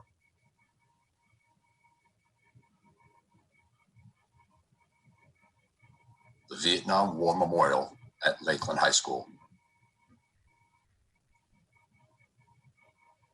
This memorial is located past the front school entrance, near the entrance to the track and fields.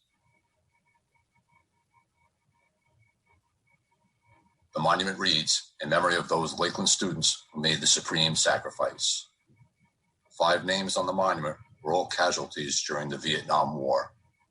Michael Amato, Robert Gillen, John Lockhart, Roy Swed, Robert Vinskotsky.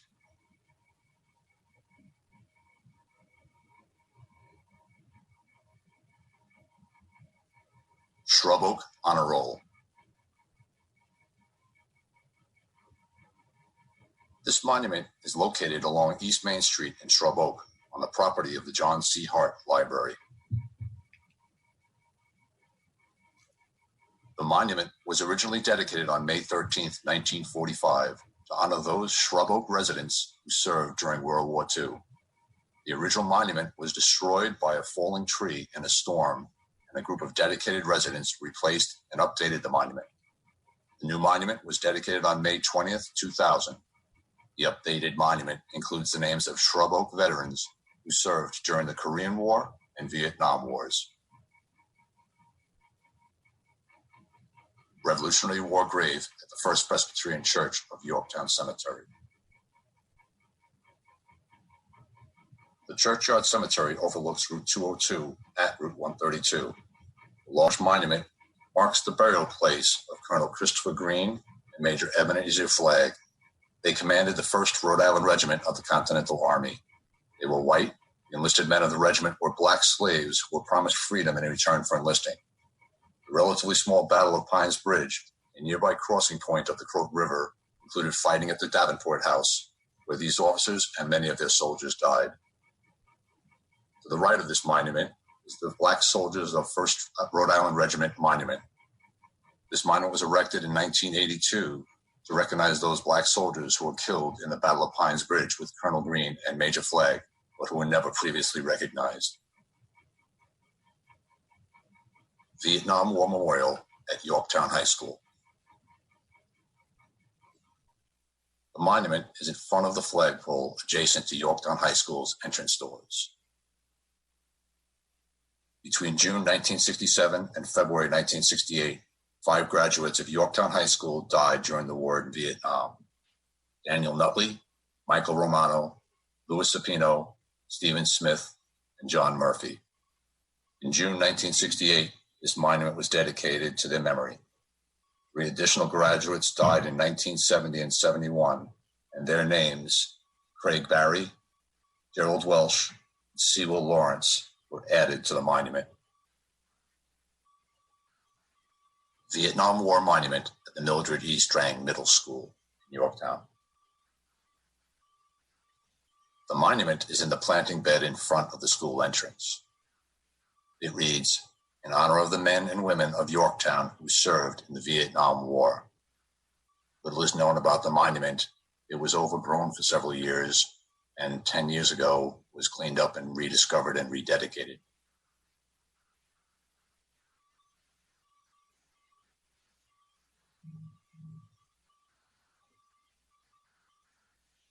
Major Clayton Carpenter Memorial Highway, which is on Route 118 between Route 202 and Town Hall at Underhill Avenue. This was dedicated September 16, 2017, in memory of the 2001 graduate of Lakeland High School, Major Clayton Carpenter, who was with the 160th Special Operations Aviation Regiment when he was killed in a Black Hawk helicopter crash on January 15th, 2014, near Savannah, Georgia. Patriots Park at Yorktown Town Hall. In 2017, the plaza in front of Yorktown's Town Hall was redesigned and the war monuments were moved to Patriots Park behind the parking area of Town Hall. In 2017, Patriots Park was updated with 6 flagpoles for each flag of the military services as well as the Merchant Marines, a new flagpole in the center for the U.S. flag, and the original war monuments from in front of Town Hall.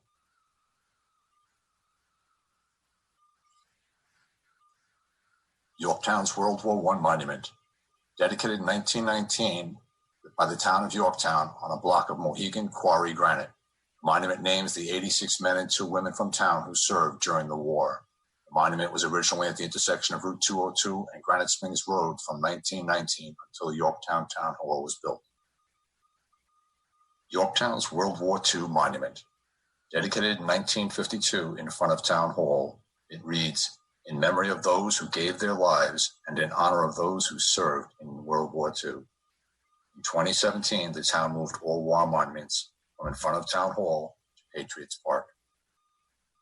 Yorktown's Korean War and Vietnam War monument, dedicated November 11th, 1968, in front of Town Hall, and dedicated to the men of Yorktown who served with honor and courage in the Korean and Vietnam Wars. For those who gave their lives, we are particularly indebted for their supreme sacrifice and established this memorial in tribute. With the additions of the flagpoles flying the ensigns of the Army, Marine Corps, Navy, Air Force, Coast Guard, and World War II Merchant Marines, it was fitting in 2019 that the Garden Club of Yorktown installed and dedicated this Blue Star Memorial Byway Monument to honor those who have served, are serving, and will serve in the armed forces of the United States of America. The plaque is attached to a Revolutionary-era millstone, which was recovered from a Revolutionary War encampment behind the French Hill School on Baldwin Road. The Yorktown community dedicated a memorial tree in 2011 in memory of Yorktown's own Army Specialist David R. Fahey Jr., who was killed at age 23 by an explosive device on February 28, 2011, in Kandahar Province, Afghanistan. A New York State bridge over the New Croton Reservoir on Route 129 between Hunterbrook Road and Croton Avenue was also dedicated in his honor before Memorial Day 2016. Battle of Pines Bridge Monument, Railroad Park on Commerce Street in Yorktown. Dedicated May 11, 2019 by the town of Yorktown, the Yorktown Chamber of Commerce, and the Yorktown Historical Society. The monument commemorates the soldiers who sacrificed their lives defending the Pines Bridge Pass over the Croton River during the Revolutionary War. The 1st Rhode Island Regiment, under Colonel Christopher Green, was comprised of African Americans, Native Americans, as well as European American settlers. This monument reflects that diversity and is the first Revolutionary War memorial to depict all 3 races together in combat.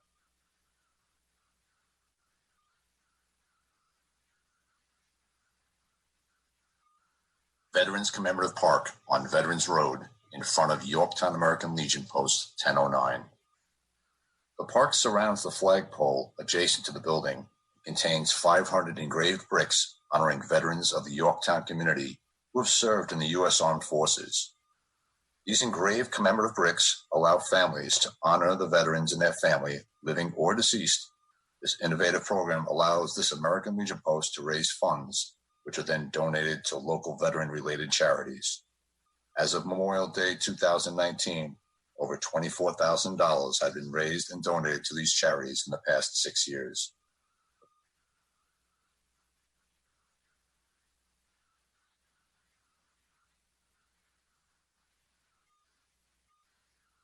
Plaza contains bricks honoring veterans of the Civil War by name, as well as a local young lady who is currently serving in the United States Marine Corps. Flags in. Yorktown's local cemeteries may not look like Arlington National Cemetery, but every Memorial Day, Yorktown's American Legion post ensures each veteran's grave is decorated with a new U.S. flag. Over 625 graves will be decorated in 2020. With beautiful flags over these veterans' final resting places and monuments, we pause on Memorial Day to remember those lost in America's wars and conflicts.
Oh, say, can you see by the dawn's early light what so proudly reveals at the twilight's last gleaming, whose broad stripes and bright stars through the perilous fight o'er the ramparts we watched were so gallantly streaming, and the rocket's red glare, the bombs bursting in air, gave proof through the night that our flag was still there. Oh, say does that star-spangled banner yet wave o'er the land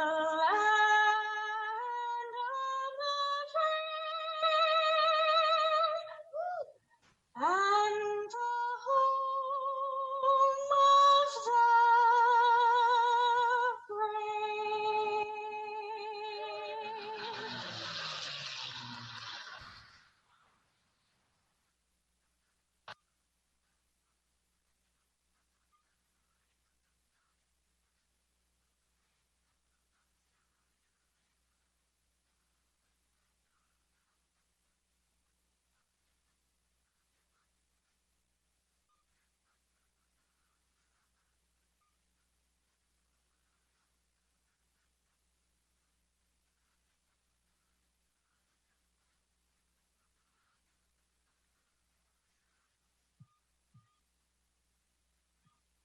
They did a nice job on that.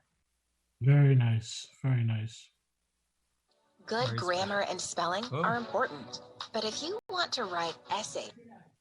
All right. Good night, Yorktown. Good night, all. Good night, Yorktown. Happy